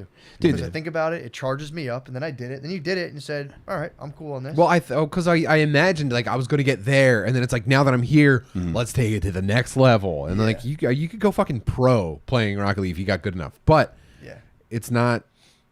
For the patch ahead, I don't think that putting myself through that will justify what goes into it. And that's just, like, dealing with... I'm not kidding. It's insane people. Yeah. You have to deal with insane strangers to progress past that level in Rocket League. So it's not a priority anymore. So you got pro level. I'm like knocking on the door to pro level, basically, more or less. I hate to sound like I'm bragging. That's just how the ranks shake out. But I'll play some electrifying Rocket League matches for Twitch, but it's not a serious focus anymore. And it felt tough. It felt kind of shitty to let it go, all jokes aside, because I spent so much time working on it, and it was something that I got good at. And then I was like, oh, this isn't what I want. I got there, and I was like, this isn't what I want. And it happens. It's behind me now. Yeah, but those skills will come in. A lot of times you go on the side missions, the skills you develop serve a later mission that you're doing. That should be on anyone's list of goals or accountability checks or vision board is just like, even from your failures or things that you realize later you don't want, you should have something that you can take away from. If you put an honest effort into anything, you'll have something that you could take away from it that'll apply to something else. Big time. For sure. Why don't you read us your health and fitness goals? Health and fitness. All right. So, it's the end of 2021. I have a six-pack. I'm not too jacked, but goddamn, people can tell I've been disciplined. I also, when I go to the swim at my parents' house, my mom does not call me fat, which is nice. I've also completed a year-long fitness challenge where I excel as push-up and pull-up leader. I can do 100 push-ups straight and 25 pull-ups straight. Running 5 miles is nothing. I've also got my diet under control, and I'm following a structured meal plan. I also grow some of my own food, or at least get it straight from local farmers. I have also competed in a white belt jiu-jitsu tournament, untrained. Forgot about that. Yeah, man. Yeah, I'll be there. It's gonna be fun. I'll coach you. Please. Oh my god. Please do. God, that would be so. I don't know, man. I think if he's untrained, like having to rely upon no one but himself during the match, I think would really True. You think All right, so? I'm gonna sit in the essence coach's of that seat whole just so thing. I can record it. Do they Yeah, have so- rounds where I can, like, in between rounds, I can come and be like, God, these motherfucking. No, but No, there's it's just going to be straight through. multiple. Oh Yeah. no, yeah. I mean, dude, just when be I yelling at me. remember, I was a white belt. I remember I'm decent against white belt. I mean, if you get a white belt on the verge of a blue belt, he'll probably fold me up. But if I can catch like a, Yeah. I mean, I guess if a white belt's competing, they're probably decent.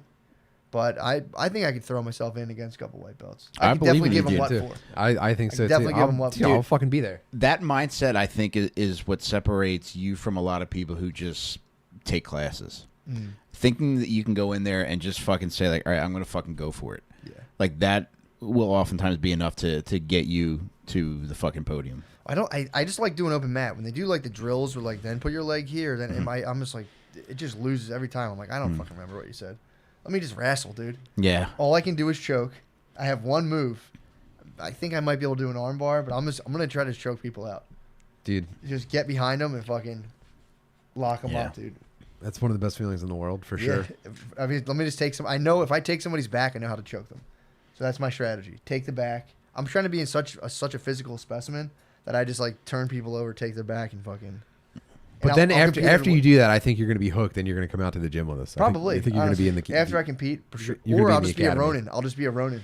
That'd be very funny. I'll just go to 20s and just compete with white belts, smash white belts. Unaffiliated. Yeah, you're not going to find a gym next to my name. It's McCusker, Matthew.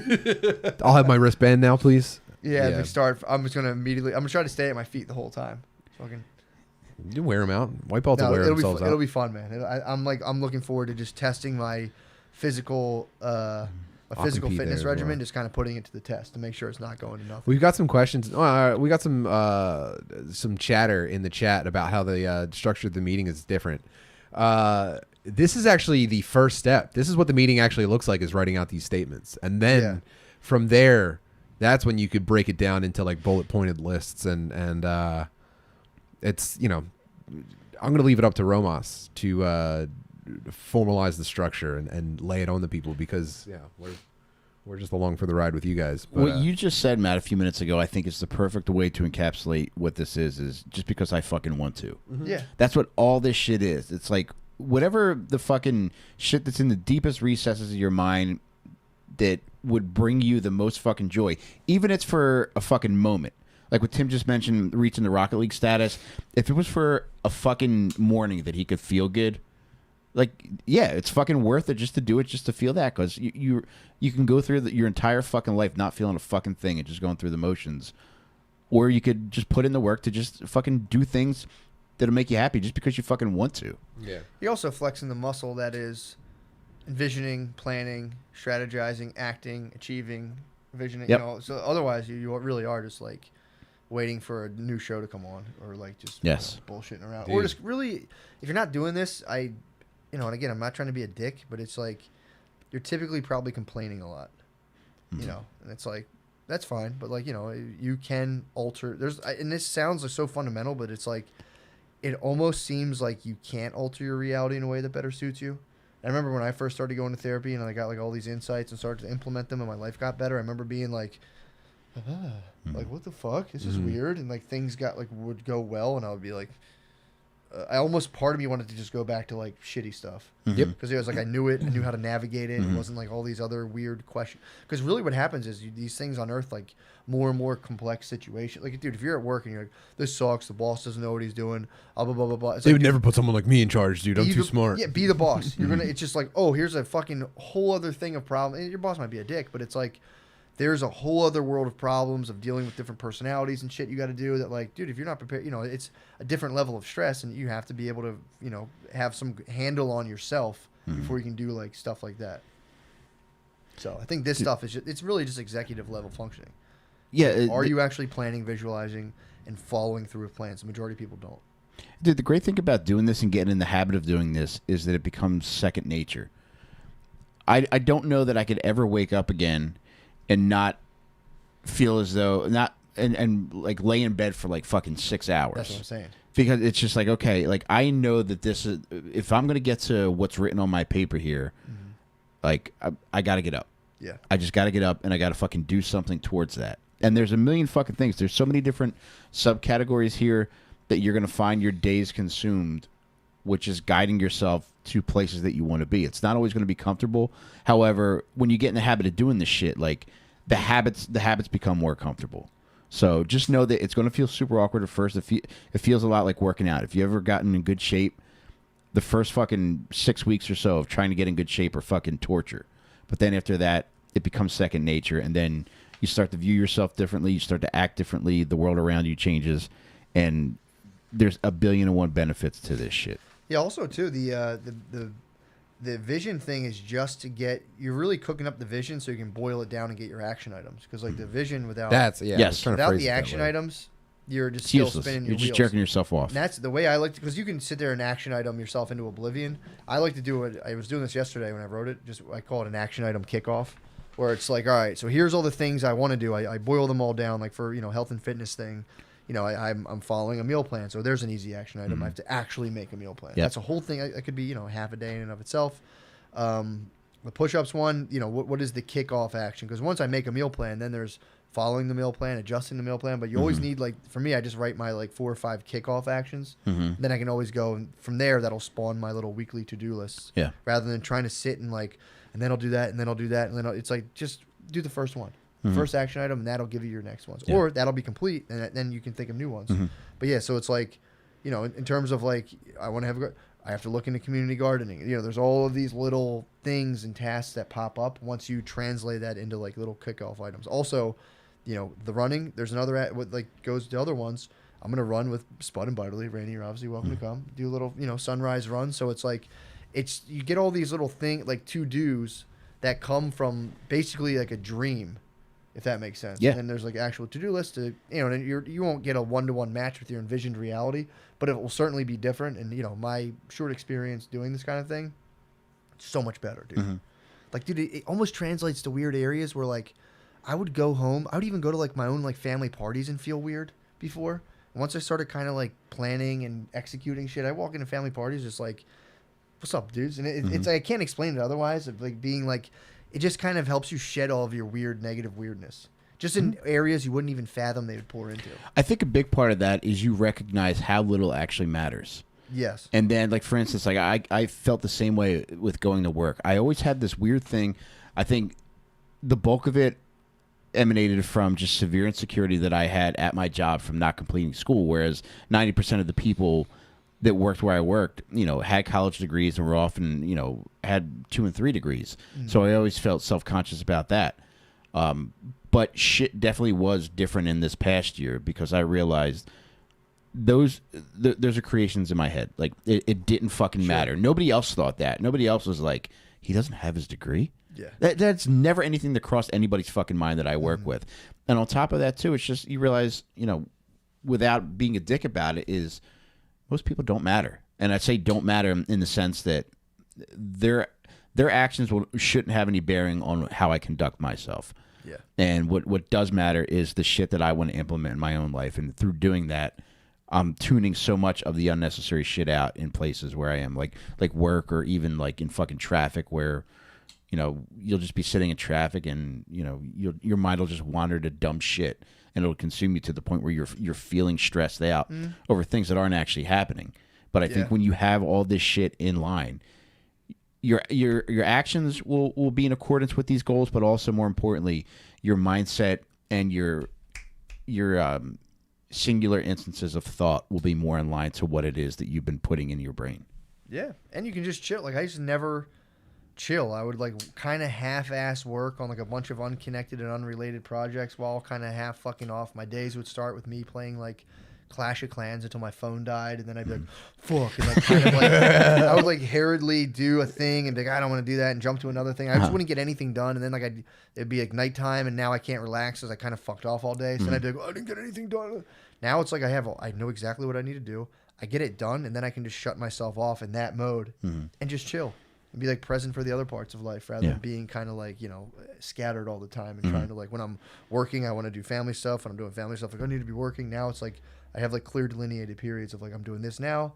I'm done with that now. I'm going to fully get into this, blah, blah, blah. And dude, it's like, it just, you know, makes life way easier and a lot more fun. And dude, the idea of being present, like that to me is like what has added probably the most value to my life in the past year, is being deliberate in most of my actions has made me, I think, more enjoyable to be around, specifically to the people, my family. I think it has. You know, I might still be the biggest dickhead in the world to them. I don't know. But I know that, like, I've, from being more present, I've been able to be more observant of the effect that, like, my words and actions have on them. So, whereas I typically might spaz out and say, like, hey, this has got to get done right now, I'm more deliberate in the way that I approach that. By saying, hey, would you be able to get this done, please? Big time, man. That, dude, the presence is a big one. So I used to, you don't notice you're doing it until like you kind of like read and kind of do some sort of, for me, doing like a little meditative practice. And then you carry like the ability to focus your attention and your awareness in like situations where you might either like A, spaz, or B, kind of like shell up. Yeah. And I can feel myself do that. I'll be in an interaction that's like slightly uncomfortable, and I'll feel myself kind of like go, like suck back inside myself. And I'm able to catch myself doing that and be like, no, be fully present, you know, deal with this thing rather than just being like, just being like, I don't know. Yes. It's like, dude, it makes a big difference. It does. Then you don't realize you have, like, by not sucking back into yourself, you actually do have a thing to contribute. I know. Like, Don't tell me not to suck back into myself, dude. That's rule number one, dude. my bad. Don't fucking come here and tell me not to suck back into Fucking myself. threaten Matt, you piece of shit. Dude, I got some for you too. Don't worry about it. Sorry. You were saying about how cool it is to suck in yourself? Sucking yourself, yes. There's always something you should be contributing to all the situation. If the situation's making you uncomfortable, it's typically your body telling you need to contribute something to the situation right now, rather than being like, meh. So I'm with you. I just noticed a comment on the screen as you were finishing that thought, where somebody says it's hard living with my parents and filtering out their bad advice. Yeah, dude. They do have some. Sometimes they got some good advice. Sometimes they have some bad advice. My brother had a taco shop, and like people were like, you got to start selling, just like start another thing where you sell like mushroom sandwiches, and it was just like, no, horrible advice, fucking horrible. Yeah. But yeah, you got to be careful. How's comedy going? You know what you should do? Yeah. You should apply for the Tonight Show. Yeah. Like, oh, right. Okay. Yeah. Dude, and that's why the key to this is thinking what you want, not what people are telling you that you should do, or what, you know, that dumb little voice inside your head might be telling you to do. Write out your honest thoughts. And I think that's where the 5-minute time limit comes in, where it's just like, all right, I got 5 minutes to get this shit out. It's not a lot of time to sit and reflect. It's when you get a few words down, you would be surprised at the amount of shit that just comes out, where you just look at it and you're like, oh, fuck, well, I didn't even think that would be something that I wanted. But then the more you start to think about it, you're like, fuck, I really would like to do that.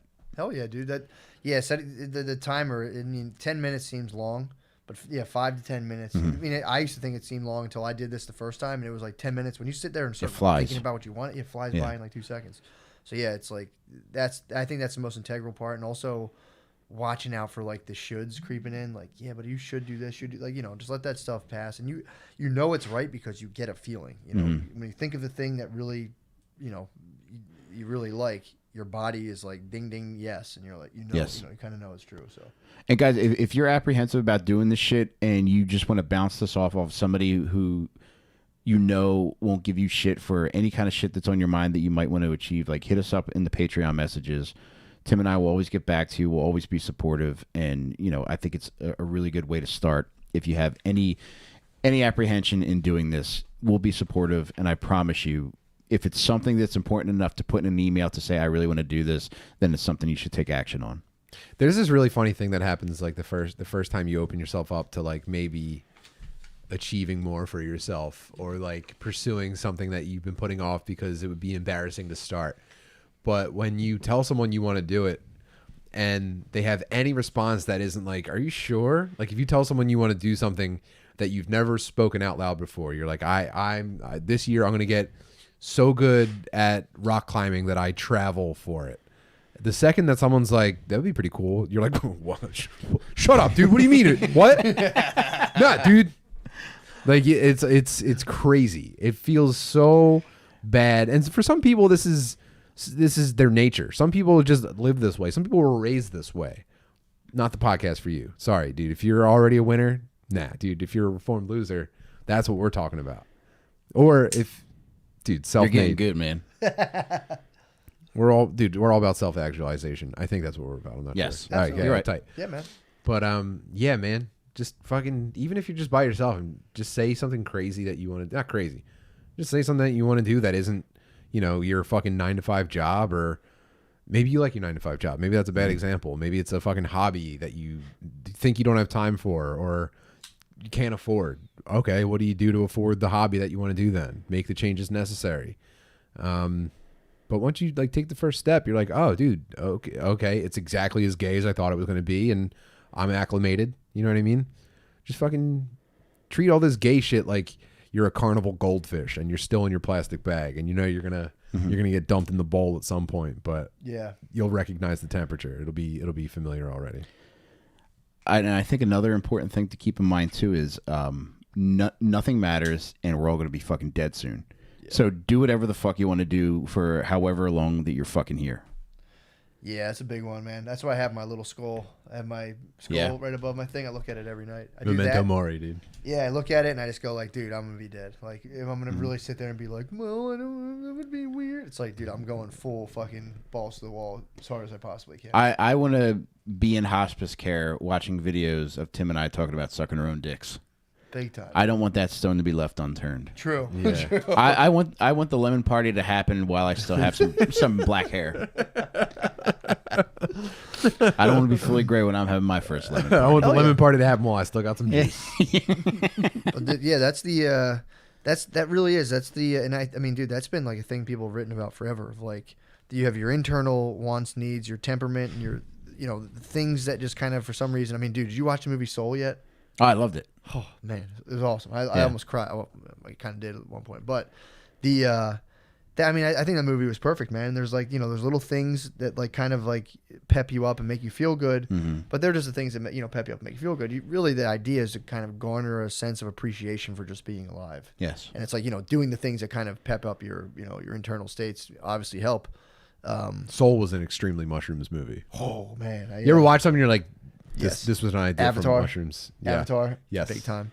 Yeah, it had a very Avatar vibe for me. I was thinking about that too. But yeah, dude, so you're born into like a a family, society, all this stuff. All these things put external pressure on you, and then you always have these little things kind of dinging inside you that you want to do. And the hardest thing to do is to kind of like within those external contexts, family, society, neighborhood, to just move towards the things that make you feel alive. And there's always obstacles, but when you finally start to do that, it is pretty much a downhill slope from there. I really think kind of making the first steps is the hardest thing. it is.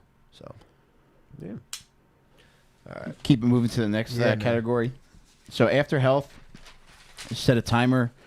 For this category, it was relationships. And when I think we were doing shortened like time limits here, so I didn't write as much as I typically did last year. But I think we had a 3 or 5 minute time limit for these, for the paragraphs. I think the relationship was another 5 minute. Okay, 5 minutes. So The time limit isn't important. It's just it's just punctuating the time that you're spending on it. Yeah. So don't just sit there and be like, something will come to me. Just give yourself 3 or 5 minutes. If you need longer, take it. Just give yourself a deadline to write. Yeah, for sure. No, the writing's really just so you can remember. You're just daydreaming and you're trying to like keep track of it. So you just write. I think the free association is the best thing. Yes. Just write. And then again, the whole idea is to take that little daydream and boil that down into actionable items. Oh, dude, I just ripped. It's terrible. Let it fly, man. Open your legs. I want to smell it. It's nothing, dude. Dude, you'll see. All right, so for relationships, I wrote, I continue to become more patient with my family. I make time for at least one memorable trip with each of my family members this year. Tim, I still can't smell it, man. You better send it this way. I regularly ask my family what I could do better for them. I engage in creative projects with friends, which also serve as quality time with them. I take my family back to California. I go camping with Tim and Del Calo again. I write letters to my parents to let them know how I feel about them. Hell yeah. Easy enough. Yeah, that's relationship one is pretty easy. Something I also like, the idea of consciously focusing on relationships, being that That's the hard part. I'm bored. I'm like pretty autistic. It was always like, I never thought about that. But so the thing, yeah, exactly. But it's one of those things that almost like when you say like I'm not gonna structure my. It's like when they say like make time to have sex when you're married. Like I'm not gonna schedule sex. And it's like you get old enough, you're like, oh, I'll schedule sex. Fucking hell. Schedule it. I think I could pencil you in. Yeah, it's like, well, that's not sexy. It's like, yeah, I just need to come.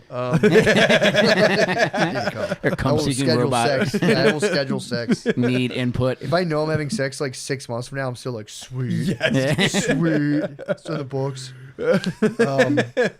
So my relationship vision is really, and again, also too, I'm thinking about this right now. Don't forget about your relationship with yourself.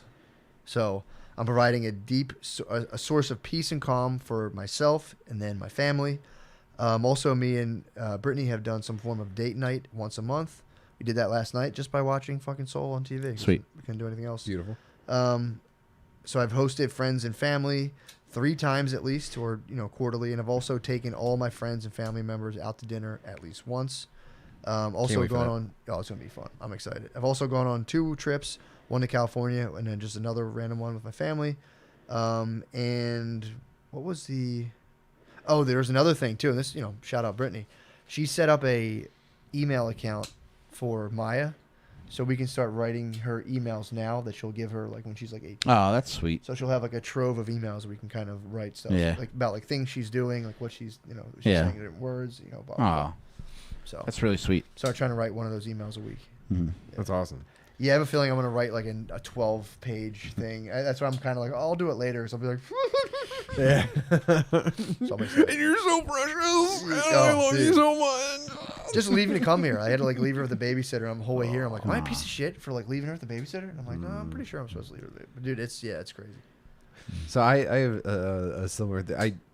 I froze up. This was actually one that took me longest to write about because I was like, okay, dude. You're living in service of others. You're guided by love every single day. Now we have to focus it, right? So I wrote that this year I solidified my daughter's perception of me. She has a very complete concept of what kind of father and man I am. We regularly spent time together, and I made it clear I was focused on her. I was a source of support for my grandmother in home hospice and for my aunt, who is the primary caregiver. The baseline's already set. Yeah. Love leads the way in all of my interactions now and forever. Hell yeah. Those are my bullet points for the things that I'm absolutely going to knock out of the park this year. So when you say, and I kind of understand what you mean, but I kind of would be curious. When you say you have like a more like solidified version of who you are, could you explain that a little more? 'Cause I like that a lot.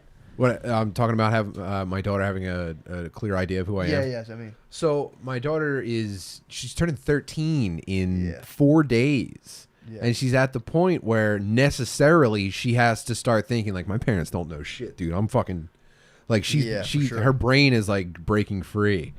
And like I want to avoid the pitfalls of like that typical relationship where it's like I want to remind her like, dude, I do know a couple of things. Sure. I'm not going to cram them down your throat, but I am going to just remind you here and there. Like, I don't want you to get confused in all this while you're, making fucking ridiculous decisions about your clothes and shit like that. Just remember, under all of that, pretty solid.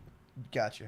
No, that makes sense. So that's the challenge, is the balance. I could just like wake my daughter up every day at 6, like it's time to do push-ups. I rule. I don't ever fuck up.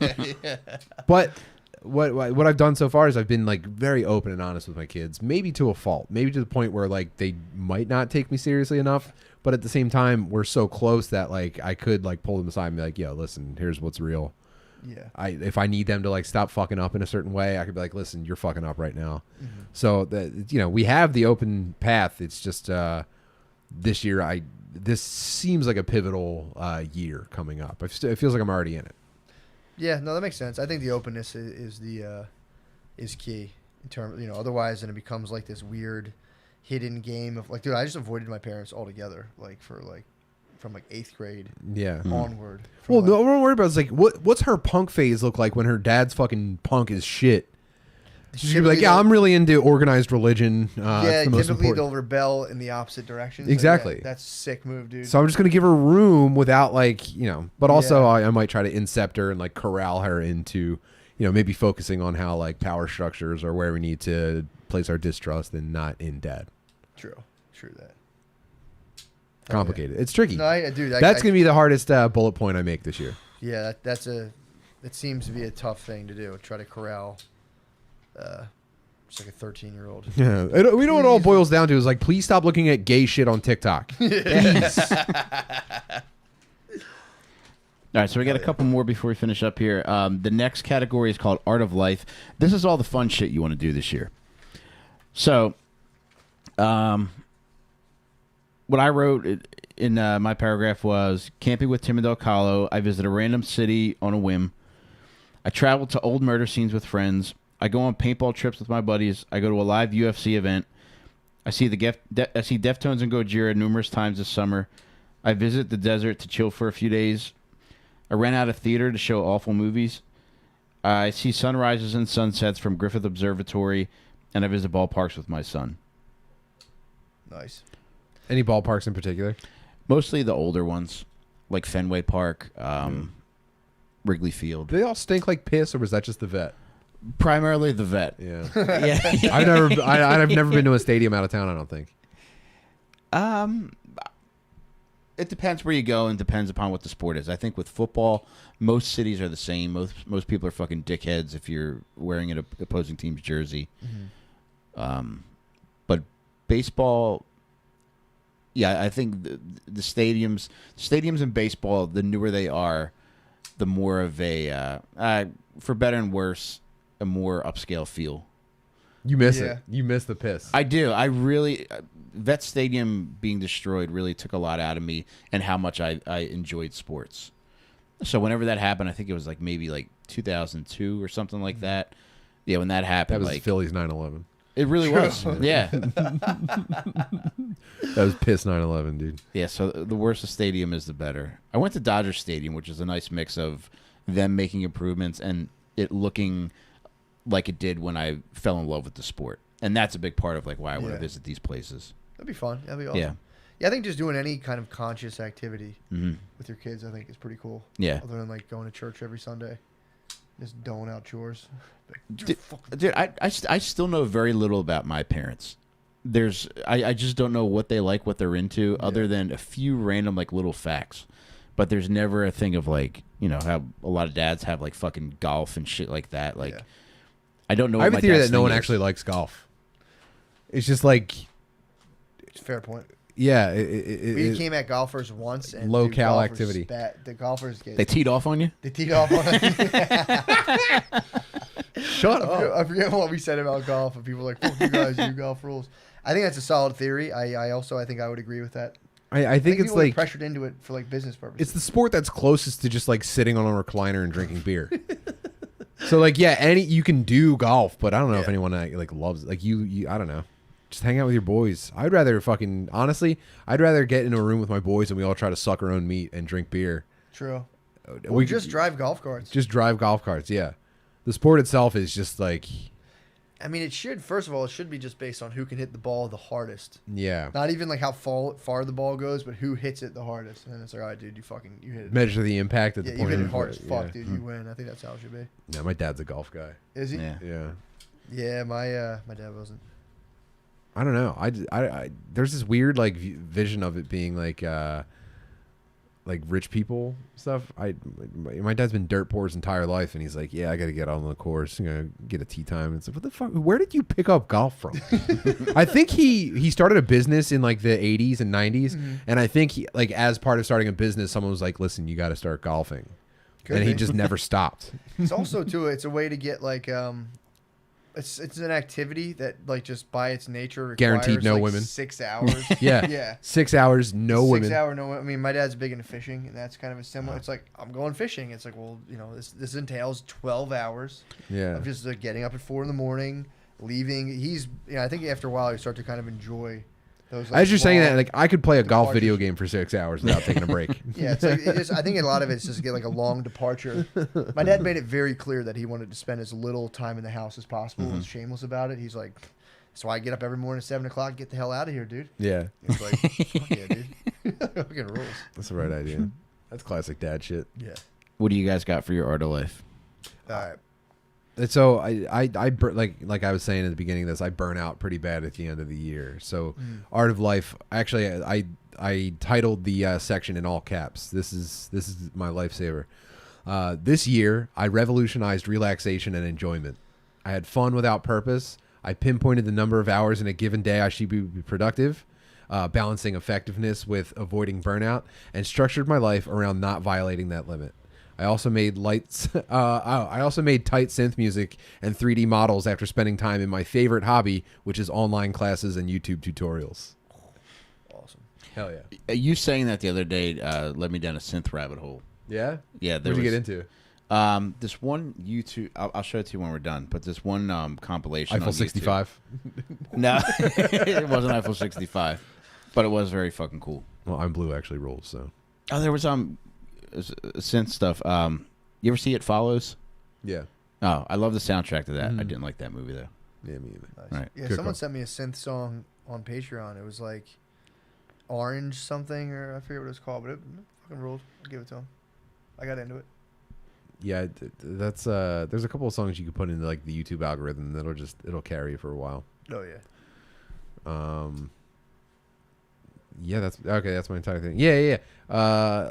Dude, online classes and YouTube tutorials are my favorite thing in the fucking world. I did not know. Yeah. Like they've been a constant part of my life as long as I've been in IT, and as long as I've been into like fucking making at-home arcade machines and shit like that. But man, oh man, I get so much enjoyment out of them. The fucking Blender 3D modeling classes.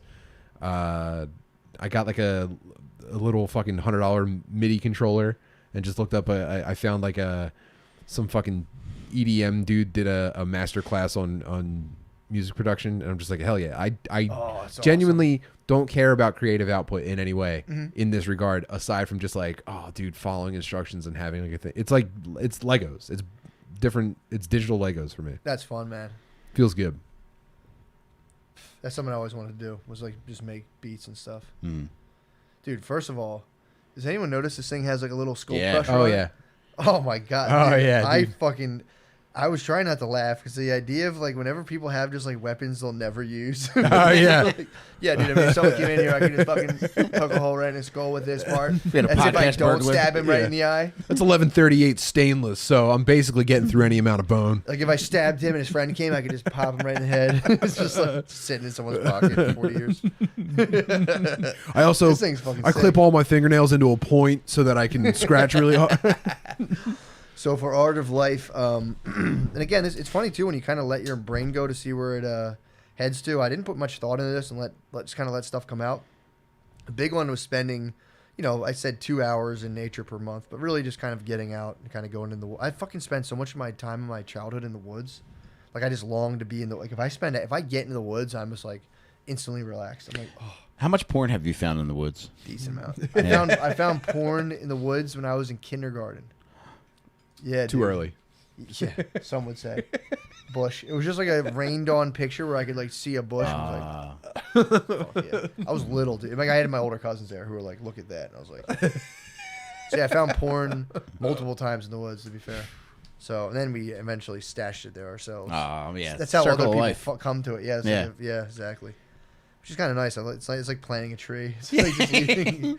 Someday So- somebody will jerk to this. Yeah, So I want to jerk off in the woods, actually, now that I think about it. So I've changed. So I've spent 2 hours of nature per month. Changed my relationship to fiction writing, where I do it out of sheer enjoyment and exploration. I've also gotten decent at identifying various types of rocks and trees. I have also done one guided psilocybin session and have reincorporated monthly deep dives back into my meditative practices, which are basically 2-hour meditation sessions that incorporate cannabis. Also, I'm done work every day by 5 p.m. no matter what. Me and my wife also do something other than watch TV at least 2 nights per week and are collaborating on a creative project. I've also been to the Dark Park, the Dog Beach, and have painted and hung sheetrock above my head in my basement where I stand and usually give off like a terrifying kind of like scene of like wires and shit. I'm going to hang sheetrock myself there and then like paint, just draw weird shit on there. Cool. And then I've completed and hung my inspiration board. Dude, and part of the things that I'm most excited about is like getting back into like collecting rocks. I fucking love. I used to do it when I was little. I still love it. If I see a cool rock, it takes everything in me. I have to like pick it up and put it in my pocket. I have a bunch of rocks. I love fucking collecting rocks. I can remember I had a piece of cardboard with different kinds of rocks glued to it that I don't know if I was labeling them or naming them. I haven't thought about this since probably preschool until just now. Dude, I had a little rock collection. It was like one of those ones you bought that you can go out and identify ones like that are similar. Whew, I love it. That's fucked up. So yeah, so I've already looked into like crystal hunting, where like if you go near like different quarries and stuff, there's different types of cool rocks that you find and you crack them open. There's like a crystal inside. Oh, neat. I'm looking to get good enough at that. Are those called geodes? Is that what that is? I think it's geodes. It's all geodes? Yep. I want to get good enough at that to when once Maya's like walking and kind of talking around, I can take her to the spots and we can crystal hunt. Oh my god. It'd be great if you were just bad at it and you just kept smashing boring rocks in front of her. That's what I'm saying. I mean, yeah, like some strawberry calcites. Yeah, I'm big into. Really, I want to incorporate kind of being in nature. That's something. That's like my main focus, honestly. Overarching. Damn, dude. I'm into that.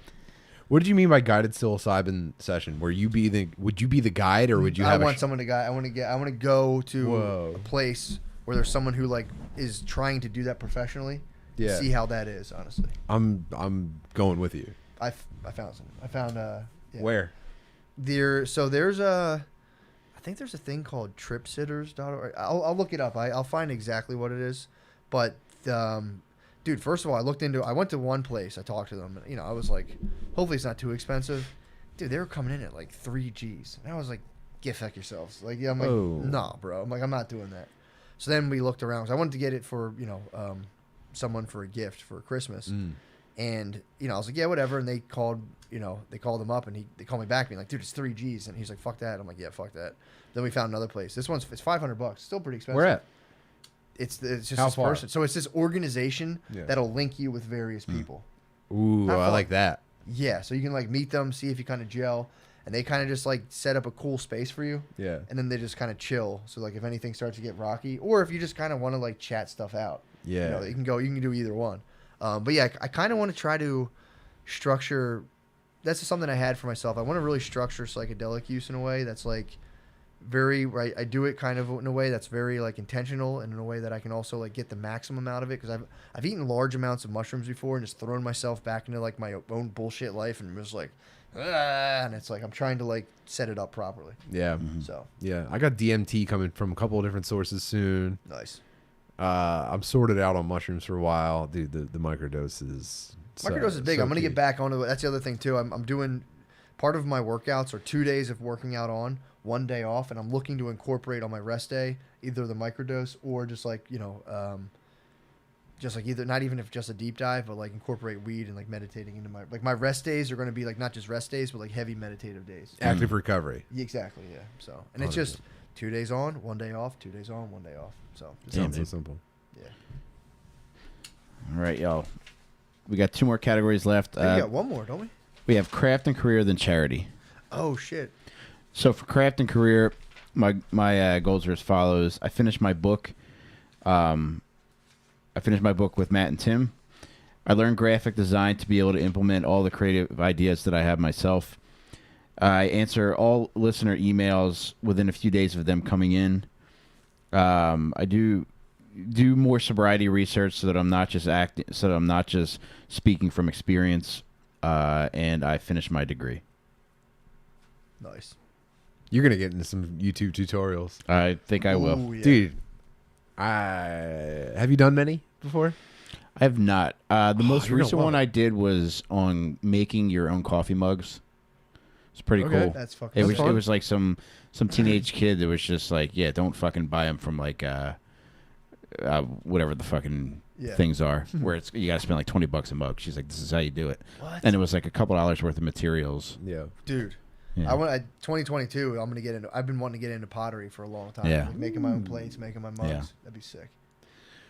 One thing I saw Larry's backyard barbecue in the chat. The I do have I spend a lot of time watching motherfucking fat dudes doing barbecue tutorials on YouTube. I know too. I'm in too deep. I'm gonna collab with Larry on a video soon. By the way, Really? yeah, it's pretty fucking. That's grim, dude. Watching dudes just like actively die because they're so fucking just fat and red. True. And then like when they're showing you the grill that they're like, for this cook, I'm using a pellet smoker, and then like they show them like filling it, and you'll get a shot of their feet in flip flops, and it looks like their legs are gonna fall off. Yeah, man. Oh man. It's and they're like kicking a dog away. It's like, sorry, the dog's going crazy for the brisket. It's they're wild animals, Yeah. but they have like a hierarchy, just like every other hobby on YouTube.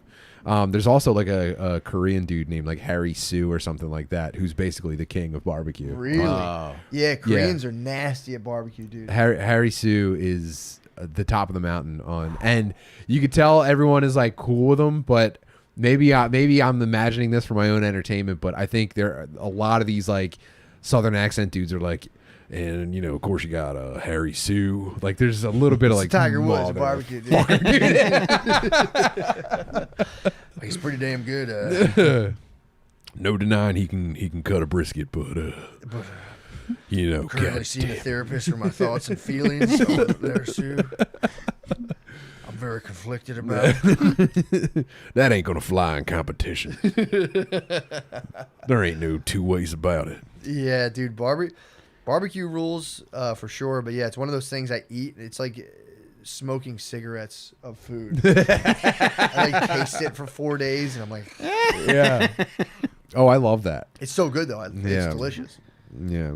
This was the craft section? Yeah. Yes.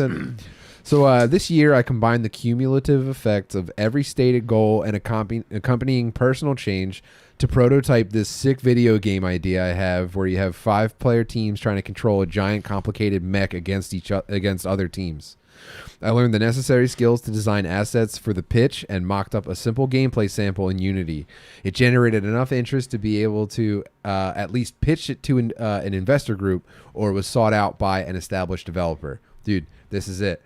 The self-motivated learning, task-oriented goal completion, and balancing the amount of effort with rest is all going to come together. And I'm going to make video games starting this year. Fuck yeah, man. I'm very excited to play. They're gonna be experimental and novel, and it's all gonna be about concepts and experience and storytelling. And it's not. I have no interest, dude. I might cut out shooting games altogether this year. Whoa. I might swear off anything where I'm just like trying to shoot the most people. I might be done with it. I don't know, man. That's a big statement. I don't know. It's gonna be hard. It's gonna be hard. That's a big statement. I love battle royale games. Yeah, man. I might have to stop though. You might have to figure out the new frontier, basically. I believe I've seen the Frontier, which was last night. What was last night? Your anime lady penis games. Yeah, it was Fuda Mix, Dick Dine and Dash, and man, I have to check. I might be banned from Twitch for showing a cartoon lady jerking her gigantic dick, and she had a pussy where her balls should have been. I didn't notice Whoa. that until you told me today, and I'm gonna have to go back and watch it. Yeah, Yeah, I got a hard strike from YouTube for showing Savita Bobby. What is that? Savita Bobby is it's this Indian porn, but it's like a cartoon. It's like a comic book. Yeah. So it's just this like comic book of this lady who's just a slut, and she's just like her husband will go to jail, and she'll suck the guards. She'll like get lost in the jungle and like fuck dudes who live in the jungle. But it's just drawn like a Batman comic book that I would just watch online and jerk off to. And I showed or just look at really, and I showed people on YouTube on like we did I think a thing with Soda. We did like a Patreon episode, YouTube. I don't know how the fuck they found it, dude. They gave us one strike. They're looking for it too, man. Oh, yeah, they're looking for Bobby too. Dude. Yeah. Savita Bobby is Damn. as hot as it gets. I can't wait to watch it. I'm off porn all of 2022. I'm trying to stay off porn altogether. 2022, not 2021. Keep pushing it, going man. out blasting. Dude, I've been doing pretty good, man. I've been pretty doing decent. It's not like it's not as much of a mental struggle as it was before, just because again I'm just so preoccupied with all the stuff I want to do. I'm so worn out by the end of the day. It's like I'll just save it for the babe. I like giving the babe just like 5-day save up, 6 days. Oh, save up, no. and just being like, what's up, dude? Yeah, it's pretty tight. Now, will you jerk off without the aid of porn, or will it just be? I made it. That's another thing too. I only will jerk off in front of my wife now. Oh wow. Yeah. We lose a light. Yeah, think so. I got the wireless batteries. Let's see how it now, so looks. I just plug it in. But yeah, that's you can maybe cut that part about me jerking off in front of my wife. Oh, it's not live or anything. No, honestly though, I think that's a more wholesome way to approach masturbation. Dude, I gotta be honest, like, man. I'm so horny. I know you don't have sex, but I'm gonna gift you the pleasure of just being totally sexual in front of you. Dude, I realized something the other day when we were recording with Sid. I could say I'm swearing off porn. Porn has nothing for me, dude. Yeah, and man. I said this out loud last week without really thinking about it. When I see a woman sucking a dick in porn, I have the sensation of a dick being in my mouth, and I don't like it. That'll do it. I don't have the sensation of someone sucking my dick. I have the sensation that a dick is being shoved into my mouth. Really? Every Has this single always time. been the case? I think it has, and I just never really considered what it meant. But like, I just can't go on anymore. It's like I open it up. I'll be like, oh, I'm gonna jerk. It's damn. It's always like this desperate energy. When I go to porn, I'm always kind of like, I need to come and I need to do it now. Yeah. And then like I open it up and it's just like, I think that might be a little bit brighter than it fucked was. my sister, and you're like, Yeah. I don't want to do that one. And then it's like, I came on my dad. And you're like, Yeah. ew, man. And I'm like, you know what, man? That started years and years ago, and that was like, It's crazy. you know what? Another thing that like really kicked me out of the hobby was like video descriptions that were like, fit stud destroys, Yeah. toddler's pussy or something like. Yep. And like the shit that like you see that they're trying to like rope people in with, you're like, oh god. Yeah, man. It also takes me back to, I try to like, and this is something I kind of appreciated from the older, you say like a lot of times your parents have like horrible advice. Something I kind of appreciate from, I guess, like the baby boomer perspective is that like porn's for perverts. How like my dad was telling me a story about when he was at his boy's house and his boy was like, yo, I got to go to this guy who like fixes my lawnmower's house, and he went with his boy to the guy who fixes lawnmower's house, and the guy's like, yo, I'm selling a bunch of my porn. And they're like, pervert. And then somebody from my grade, a girl's dad, came to buy like a whole trunk of porn, and my dad and his boy were like, it's fucking gay, dude. Like, what the fuck is that? Yeah. It's fucking porn. And I like try to think about that, and I'm like, it is tight to like not have to set yourself up to get caught jerking off by your kids. Because I will get caught. I probably would end up, if I just like stuck to the path of porn, I would end up like getting caught somehow by like, my kid or like their friends or something. And I'm just like, let me just shut that whole fuck. Let me just seal that shut. If you watch his Dark Materials, they take their knives and they cut the fabric of reality, and I just want to seal that thing up. It's not going to happen. Because you always got to seal your portal when you're done. Nope. So, So, yeah. Fuck you. All right. So I did for the crafting career. It's really like I'm gonna just go get my social work license just so I have it. I don't know what I'm gonna do with it, but I kind of like I went to school for it. Like, let me just take the test and get that. I've given 2 talks on mindfulness and wellness to either veterans or AANA or schools if they don't Google me and they'll have me. The podcast obviously ripping. People are getting a ton of value from Romas and PsychNaw. I have 2 courses out on Romas and 4 new learning modules out for like in-depth learning modules out for PsychNaw, and we are also on our 10th episode of Stoner Dads. Oh hell yeah! Romas Retreat was a hit, and 2 more are booked. I've also mastered Premiere and Adobe After Effects. but typically pay people to do the tedious parts of it and just do more of the vision stuff. More YouTube tutorials. Yeah, an action item kickoff, obviously, get the social work study book, schedule talks based on the Life Plan 365, which is a book I'm working on with Wes, finish episode of Stoner Dads, and finish a logotherapy course, and also set up the Psych-Null YouTube. They're just the kickoff items, and I do them, and doing those items will breed other items I'll have to do. So that's how you carry this stuff into reality. Pretty simple. I mean, yeah, you'd realize this walking down the street. Yeah, I get it. Yeah. I also forgot my charity page, but I remember what I did. Cool. So, yeah, that'll be the last category we have here.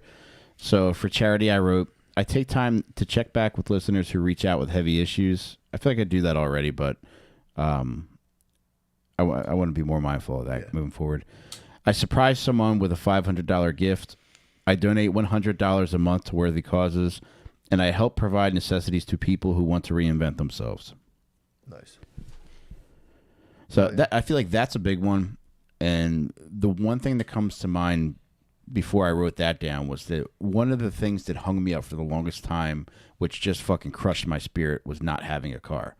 Like, I had a car that broke down in like 2008, and it would have cost like $700 to fix, which might as well have been $1 million. Yeah. So I just sold it for $300. Yeah. And I didn't have a car for, I think, like a year and a half, and it was just us walking, us taking buses, and it was tough. It was just a fucking nightmare, and I just lost any will I had to fucking do anything. Damn. And then I got lucky. My boss in 2009, she was getting a new car. She's like, "Here, take my old one and pay me whenever you can." It literally changed my life. I was able to get a second job then. Damn. And having a second job, we were able to do cool family shit again. I had a little extra money to just have on hand, and it changed me. So I want to be able to provide not only shit like that, but just simple things. A lot of times, like, you know, if somebody's like, I need $100 to do something. Like, I know Tim did something very generous for someone recently, to that effect, and like that's the kind of shit I want to do. Where if somebody says, hey, you know, or you become aware of somebody that might be struggling, just say, here, surprise them with like $100 and say, here, take care of that, so you don't have to think about it anymore. No, so you want to do a lot of those kind of little moments like Yeah. that. I think that's all. I think that's awesome. Also, too, it shows you how much, you know, your actions. People don't think their actions really mean anything, but like, dude, think about that lady just being like, yeah, here, just pay me whatever. Yeah, I know. It was huge, dude. Huge. You know, again, that stuff has like huge implications for other people. So Yeah. that's pretty awesome. So Should have got it and sold it. Just had a killer weekend. Flipped it. So one thing that I guess I made a note for myself was that this was charity/community, which can often, I mean, probably tons of overlap there, but I just wanted to make that point because that kind of informed where I went with it. Just a quick background here is, so obviously I'm like dedicated. I'm a dedicated martial artist. Everyone knows it about me, but I don't technically work at our jiu-jitsu academy. I teach the children because I'm trusted to and because I enjoy it, and the people that I get to do it with rule. But it's also like where I spend most of my meaningful time with people in real life. So this year I was able to help nurture and grow my jiu-jitsu academy community. The business is run by one of my closest friends, and there are ways I believe I can make running his business easier for him and his family. Their increased financial success was a direct result of my involvement. I don't have the bullet points figured out. I don't have the action items yet. I just know that that's what I want to have happened by the end of the year. Nice. For the people I care about. Hell yeah. I'm a dick. I thought I wrote down the charity one on my computer. I didn't do it. It's still in my workbook or my little notebook. It's all right. You got the gist though, right? Yeah, I mean it was. Where'd you land? When you said what you said? Where did you land on it? Well, the big thing was I want to start donating money to 3 charities that I've kind of investigated myself to make sure they're not kind of like bullshit. Specifically around eco-preservation, stuff in the third world, you know, some charity somewhere in the third world, and also to like struggling families in America. So they're like the 3 charities I want to start just kind of like giving to. I had one around community, but I can't really remember, but I think if I'm remembering correctly, it was part of the thing for Psych-Null, which this is kind of a mix, maybe charity, maybe community. The thing I really want to try to implement is the idea that people can provide something along the lines of therapy that's effective to each other. So I started doing that towards the end of 2020 by doing my first like ACT group of just like five or six people. And the idea that I'm going for that I've been kind of shy about because I feel like it might sound a little kind of grandiose, but doing groups, and if people are interested in it, like after they do the group, to then go into like the Discord and like maybe be like, hey, I can take like 3 people on this day, and then people they get proficient in it. They go, oh, maybe like out of 5 of it, 1 person does it. You don't have to, but if they feel like, yeah, that would be kind of cool. So that way the thing kind of spreads itself. It becomes a bigger support network. So that's kind of the thing that I want to try to get going. That rolls, dude. Yeah. So I give you a lot of credit, man, because I mean, just from what you've done so far, and specifically with Psych Null, because I got into that when I was working a job last summer at the school that I worked at on their farm, and it was just fucking dreadful work. And I clicked on it just because it was something you were doing, and it's something that really just helped, turn my mindset around at that time. And I know that it's, that's indicative of a lot of other people's mindsets too that you're doing that for. So just by having that to begin with, but now you have the website and all the modules to go along with it. So I think providing that kind of structure for people, you're going to see that it becomes vital for not only one person turning it around, but when it happens for that person, they're going to be more likely to share that information with other people. And I think with you just setting that up, it's probably already having a monumental impact. Appreciate it, man. Yeah, and it's that's the thing too. I'm always like, I'll just do a thing and be like, well, I guess that's done now. I don't know. It doesn't feel like it does anything, but then people hit me up and be like, dude, this thing fucking rules. And I know from my own experience doing the like psychological flexibility stuff and really working on that, dude. It's helped me out big time, man. Being able to like, if I'm kind of jammed up, to be like, oh, I'm just jammed up right now. And I'm like, all right, breathe through it, cool it out, and then I'm like, this will pass. And then what do you this will pass. What are you trying to do right now? And just go do that. And dude, it's been crazy, man. So I appreciate that, man. Thank you. Yeah, you leading our amateur psilocybin study last year was like the biggest turnaround in my entire life. That was pretty fun. Yeah, I wanted to kind of like, that was before I lacked the structure. If I did that this year, that would have been way more structured. That was back when that was a cool thing to do, but it was an example of when I would be like, well, maybe not. Maybe I'll do this. And it kind of like, but it still was tight. It was a fun idea. That's one way to characterize it. But dude, we've said it probably twice so far, but it's like, maybe it didn't reach the heights that you wanted it to, but the stuff that I was able to take from it, while you consider it something that you wish you could have had more structure for, I've applied the things that I've applied the improvements that I was able to take from that to every facet of my life. No, I appreciate that. I know Spud too was like he loved that, man. Yeah, little microdoses, that was fun. So yeah, that's definitely that's something I got away from. I got so busy that I kind of got away from that. I'm gonna try to pull that stuff back into the. I think I can handle it better now, or just like I think it'll serve me better. So I'm definitely going to bring that back into the fold this year, the microdoses. Can't wait. Stuff, yeah. Because the last time I microdosed, I actually had gotten in an accident and had just gotten a wicked concussion. So I microdosed the day after, and I didn't know this about concussions, but sometimes you don't sleep for like 3 days. Like I literally could not fall asleep for 3 days, and I had a ton of energy, but I had like that first microdose day, I was just like, and then I just didn't sleep for 2 days, and I was like, what did I do? I was like, what the fuck did I do to my brain? It was. I looked it up. It's from the concussion. So. Damn, dude.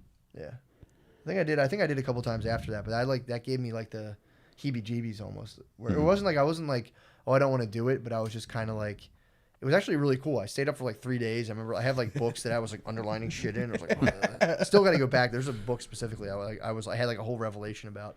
But yeah, I want to go back and check that out. But definitely integrate that back into the routine because I got the structure now, and then. Introduce kind of the psychedelics back in a way that I think, that are helpful. So, hell yeah, dude. Appreciate y'all. And honestly, too, you guys, while we're sucking, dude. I will say that Dad Meat, you guys doing this was the big thing for me being like, oh, you can be kind of sincere and still have fun. Like, I was always so like weird and squirrelish, or like if I said anything sincere, it felt like I like had pulled a fire alarm where as I'm saying it, I'm like trying to get it over with. And dude, it's like, I get it. Yeah, man. It's high time, dude. It's high time to just to write this shit, man. Right now we have apparently everyone's freaking out over political shit right now. I think Trump. That's what I got called about. Nothing new. Yeah, this is. I Wait, think you got an emergency call about Trump? Apparently, like people are getting emails. You know, my bae's thin blue line, so it's like she's getting emails being like locked down. The shit's about to get fucked up, or it could get fucked up. So she's just making sure We have been hearing it. Am I hearing a siren? Yeah, Okay. we're fine. This is the perfect day for this. Oh Yeah. I think if you could have easily gotten wrapped agree. up with fucking CNN, but if you were here, yeah, I'm glad man. you're here with us. Oh, and there was a comment I wanted to address here. People were talking about bets on the first accidental stabbing on Dad Meat. Ooh. Erin seems to think it's going to be me accidentally stabbing a guest, and she said a second bet is on Tim accidentally stabbing himself. That sounds like me. I came very close to stabbing myself our first episode here. This knife from Jacob Bodman is so fucking comfortable. I can't say enough about it. That I could sit here the entire episode with it. But the first episode, I don't think it left my hand. And at one point, my right eyelid itched. And my hand was lifting. And then when it got to about here, I recognized that, I still have a knife in my hand. Yeah. Hell yeah. Whew. This is awesome, dude. Yeah, man. Oh, you know what? One note, real quick, and I guess I'm preaching to the choir here, but like, I've been seeing now that I've surrounded myself with like just I don't know if healthy is the right word, but like people worth interacting with on the internet. It glares more when I see someone who's still being a fucking shithead on the internet. So, and I'm not even talking about people, throwing venom at me. I'm talking about people like dealing with each other. But the biggest thing I want to combat, or the if I could be an influence against something this year, it's the people who go on the internet, they act a fool, and then when someone has a negative response to it, they get defensive and they go, chill, dude, it's just the internet. I don't think anyone should have the free time to go on the internet and be a shithead. It's not even that, like, dude, don't say mean things on the internet. It's like, if you think you have the time in the day to waste it trying to provoke a negative response from somebody on the internet, you're already disqualified. That's like that might be the first thing that you have to figure out about yourself before you'll see anything that you like in the mirror. Yeah, I agree, man. It's something I wrestle with a lot. It's like the internet rules. It's just like I always see like all this, just wasted potential on there. I used to do that all the time myself, but it's like, yeah, there's no need to like add to the real bullshit of life with a bunch of fake bullshit online that really affects people. Makes people upset. Just have fun, be compassionate, man. That's the thing I do.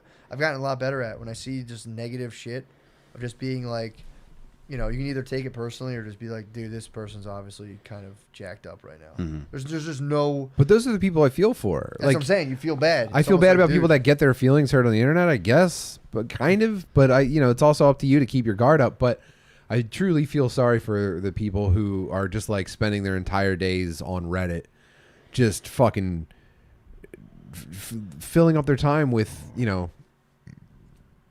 suicide fuel. It's crazy. Yeah. I mean, we've talked about the internet's plagued with nego fags. You call them nego pussies if you want to be, No, nego fag rules. Nego fags hilarious. They just be like, this sucks. Typically, that's just a projection. There's like projecting their own insecurities. And then, or they're just like, this sucks, but that's, I've seen things that suck all the time. Like I heard Wonder Woman 84 sucked. I just like, all right, I'm not going to watch that. If I had watched it and then like wrote a fucking article about it and it's like, yeah, what am I even doing? But then there's also Mr. Rights. There's nego fags, there's Mr. Rights. They're like, well, actually this, and then. It's just like, okay, dude. Sure. Oh, dude, the day that I stab myself, there's going to be guys like, yeah, I'm an expert in stabbing myself. Why would you go, why would you go blade in stabbing yourself? Blade out is going to give you more access to, You got to watch for Mr. Rights. They'll get you. Actually, I checked this. Like, shut the fuck up. It's a simple answer, actually. Yeah. And there's some people who come in, they'll be like, yo, honestly, take this. I know what I'm talking about. There's a whole different energy. People have come up and be like, hey, actually this. And I'm like, oh, appreciate it. There's people come up like, you fucking idiot. And it's like, true. It all comes down to how much they value or don't value their time. True. But yeah, man, that's what 2021, man. Value your time. I think what you're saying, Butterly, is like, just you're doing things out of love, man. It's like I started liking doing stand-up again just because I got out of my... It's either you're serving your own ego or just trying to create value. Mm-hmm. And when you're creating value, the ego stuff that typically would bother me, it just falls flat. It's just kind of like, oh, nobody's gonna like this. It's gonna suck. It's just like, all right, if 2 people are like, yo, this is super helpful, I'm like, did it? Because every person's connected to like, you know, hundreds of, maybe like 10 other people. So if you can kind of help one person, it literally branches out like indefinitely. So Yeah. you know, big deal. And you know, that way you don't have to deal with all this other bullshit, man, that we're dealing with right now. Like half the people being like, the president can't technically, the vice president doesn't have that power, and it's like it's a shame on us for even being in the situation where it's like, you know, like I'm in my head being like, so I kind of you know, I'll wear a mask because I'm like, I'll wear one for people when I'm walking down the street, or like if my wife is going to visit her mom, she's like, well, you know, my mom has like health issues, so I'll put one on. Then I feel like a pussy the whole time. Then I'm like, sucks. Am I like, have we been bioweaponed from China? And do I need to resist this? Is like, am I just being a dickhead by being like, deal with it, dude? Fuck you. You know, it's a fucking mind spinning thing. It's like, just try to be nice. Just try to be nice. And, you know, also don't try to be a sheepish pussy and, you know, try to find a balance. Why I wear the mask because it's like I don't have time in the day to relitigate the whole mask situation. Every time I encounter someone that'll have a problem with it. So I'll wear a mask or not wear a mask, whatever greases the wheels to get me to my next objective in a day. Yeah. Like I have no intention of like going into a store with like a cell phone like, actually masks don't do it. Like, yeah, I think I don't think they do anything, but I wear one every single time I leave the house because it's just it's more efficient for me to actually get done the shit that I care about. I think that's the attitude. While swearing, I do that, but while also swearing vengeance upon China and its people. Yeah, solid. I'm just like, motherfucker. I'm muttering the whole time, like, I'm gonna fucking sneeze into a bag. God can't see your mouth. You could say anything you want. True. I wear my mask because before I leave the house, I have my wife wear it like underwear. So I just want to think about my wife all day. Yeah, I mean, there was a part of me that was like, oh, fucking. It's just like, yeah.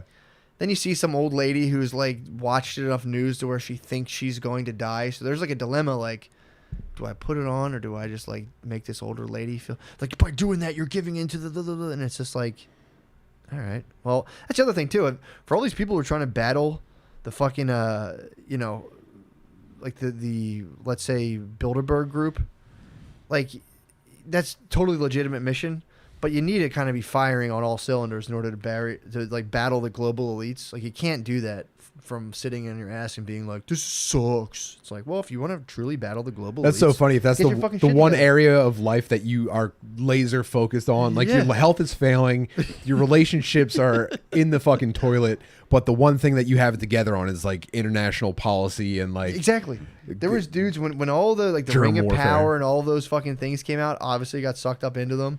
And then, like, I remember being like, all right, well, I can't worry about fucking the Illuminati. I have stuff to do. And, you know, and it's like, I mean, I think about them sometimes, I'm not going to lie. But it's also, I knew dudes who would tell me everything about the Illuminati and then, like, didn't know how credit cards worked for themselves. Yeah, and yeah, kind of exactly. like, dude, step one, before you fucking before you go with Jones and you fucking blast through what was that thing he went into? There was that secret convention he went on. I forget the name of it, but, it's like, dude, I hate because people talk about the conspiracy theories and are very dismissive and like, you idiot. Like, I don't think you're an idiot. I think, you know, you should be thinking about this kind of stuff. And obviously, like, you know, we had kings, we had rulers.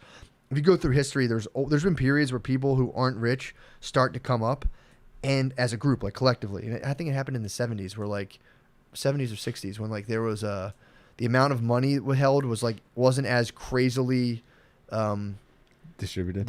Yeah, it wasn't as like, you know, like, yeah, it wasn't industry, whatever that word is. Like, it was proportionate, not just like 0.1%, blah, blah, blah. Mm-hmm. And that's happened through history a bunch of times. Right after the bubonic plague, I think all those people died, so they just had to pay their workers a lot more. So like the middle class was like rocking to the point where I think they had feast days on like a third of the year was spent just feasting. Like everybody. And the rich people were like, they made it illegal for poor people to wear silk. That's just, dude, feast days is just barbecue YouTube now. Oh, dude, for sure. So it's like, we've done this where like the wealth gets redistributed, and then like, you know, there's people who are, you know, elite throughout history who are like, they just don't want other people to have money. And that's been a thing throughout history. So it's true now, but it's like, you don't have to give your whole life. You can still be productive, you know, and if you are going to battle that kind of thing, it's like, get your fucking shit together, dude.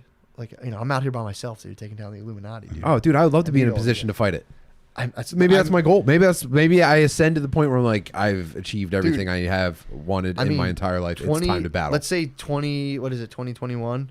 let's say like 2040, this thing's gonna look like okay, I have $1 million cash. I'm gonna burn it on fucking CNN. That's the shit I'm trying to get into. Yes, dude. I would love to have a bunch of money and just be like, and I'd obviously make it very public because I'm kind of a megalomaniac, but just fucking like that guy fucking burned it. Like, yeah, he fucking burned it, dude. Or just like completely True Joker just to guy, the final evolution of Joker so much guy. money and then just very publicly give it away and be like, yeah, this stuff doesn't even matter. And just keep like 100 G's. That dude, you know what? I'm gonna, dude. I don't want to one up you here, but I'm gonna live my life to the point where I never even accumulate that much money. It's all gonna. That's just true. You know what I mean? That's true. I mean, I'm talking, and that's something I struggle with. But it's also, it would be fun, and I'm not very like, you know, I'm freedom oriented. So for the long I have, and I learned this when I was younger, as long as I am in control of my day to day, I am truly happy. It just would be very fun to amass a ton of money and then just be like, yeah, I don't want this, and just give it all, and then just go start right back down to just everyday normal life, and just to tell people like everyday normal life rules. Don't torture yourself with the specter of like, oh, if only I could do that. It's like, no, your life, it fucking rules, but you have to kind of take control of it, and all that other like, if only I was rich, if only I was famous, if only I was this. It's just fucking bullshit, dude. Matt, when you do decide to burn all your money and become poor, make sure you do it while wearing a 3-piece silk suit. 100%. Just as a fuck you to the feudal lords back then. I got silk, motherfucker. That pissed me off, dude. Everyone started getting shit that they started specifically setting it up. They will just set up like higher taxes, or they'll just set up like, I think religion came into play big time with this, where they're like, "Ooh, you fuck somebody, yeah, you're gonna go to hell now." So, or you can pay us, and then people were like, all the people that had all the money just gave it to the church, and we're like, "At least I'm going to heaven now." So Tight. yeah, so that's a big.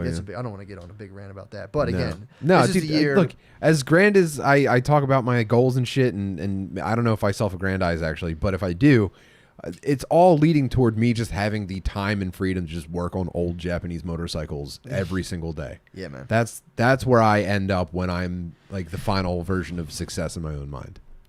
Yeah, man. So whatever your old Japanese motorcycles is, that's your fucking carrot. It's dangling in front of you already. You don't even know it. Tim, would it be fair to refer to them as Sue motorcycles? It's fucked up. Yeah, it's you know, it's one of those things where it's like I always hate when I'm still around on this. I always hate I didn't realize the switch was right there. I always hate when people like do that whole like, look, it's just for losers. It's like, I don't think conspiracy theories are for losers. It's just like, don't let that be the thing. Don't let that be your excuse for not fucking actualizing. That's all I'm saying. Come on. That's it. That's all. That's it. That's all. How are you guys doing? Thank you guys for yeah, man. The fucking squad. Fuck you, Gunther, dude. Bill Gates vibes. I'll fucking Bill Gates you, dude. 2022. I'm stabbing you in real life. Yeah, that's all. That's all. Hypothetically, that's just chill gates, motherfucker. This is all just fake talk. I just like stabbed somebody on Reddit in 2023. Dude, bled it. He hits us with a chill gates, and that's it. We just gloss over it. Chill gates rule. Who is with Chill Gates? I called you chill gates. My God, dude. I'm gonna stab myself for missing that. Guys, we look. There's riots in the Capitol. They're firing tear gas. It doesn't affect us unless you live in the immediate area. They've been rioting every day. Yeah, dude. This is where we are. We're in ourselves and in each other. Yeah, man. Take care of you fucking each other, dude. Look around you. Make sure you're surrounded by the people you care about and do stuff for them. Hell yeah, dude. 2021, we're going to cure autism by just realizing everyone's autistic, dude. Yes. We're going to cut it out of you. Same way. Dude, 2020, we cured fat, gay, and retarded by realizing everyone's fat, gay, and retarded. Now we're on to autism. By God, the data's astounding. Sir, you're going to want to see this. I'm just going to stack of papers. It's all disheveled. All right. I'll see you guys later. All right. Love you, Bubs. Don't say the N-word yet. Cool. Dude, your guys' studio looks fucking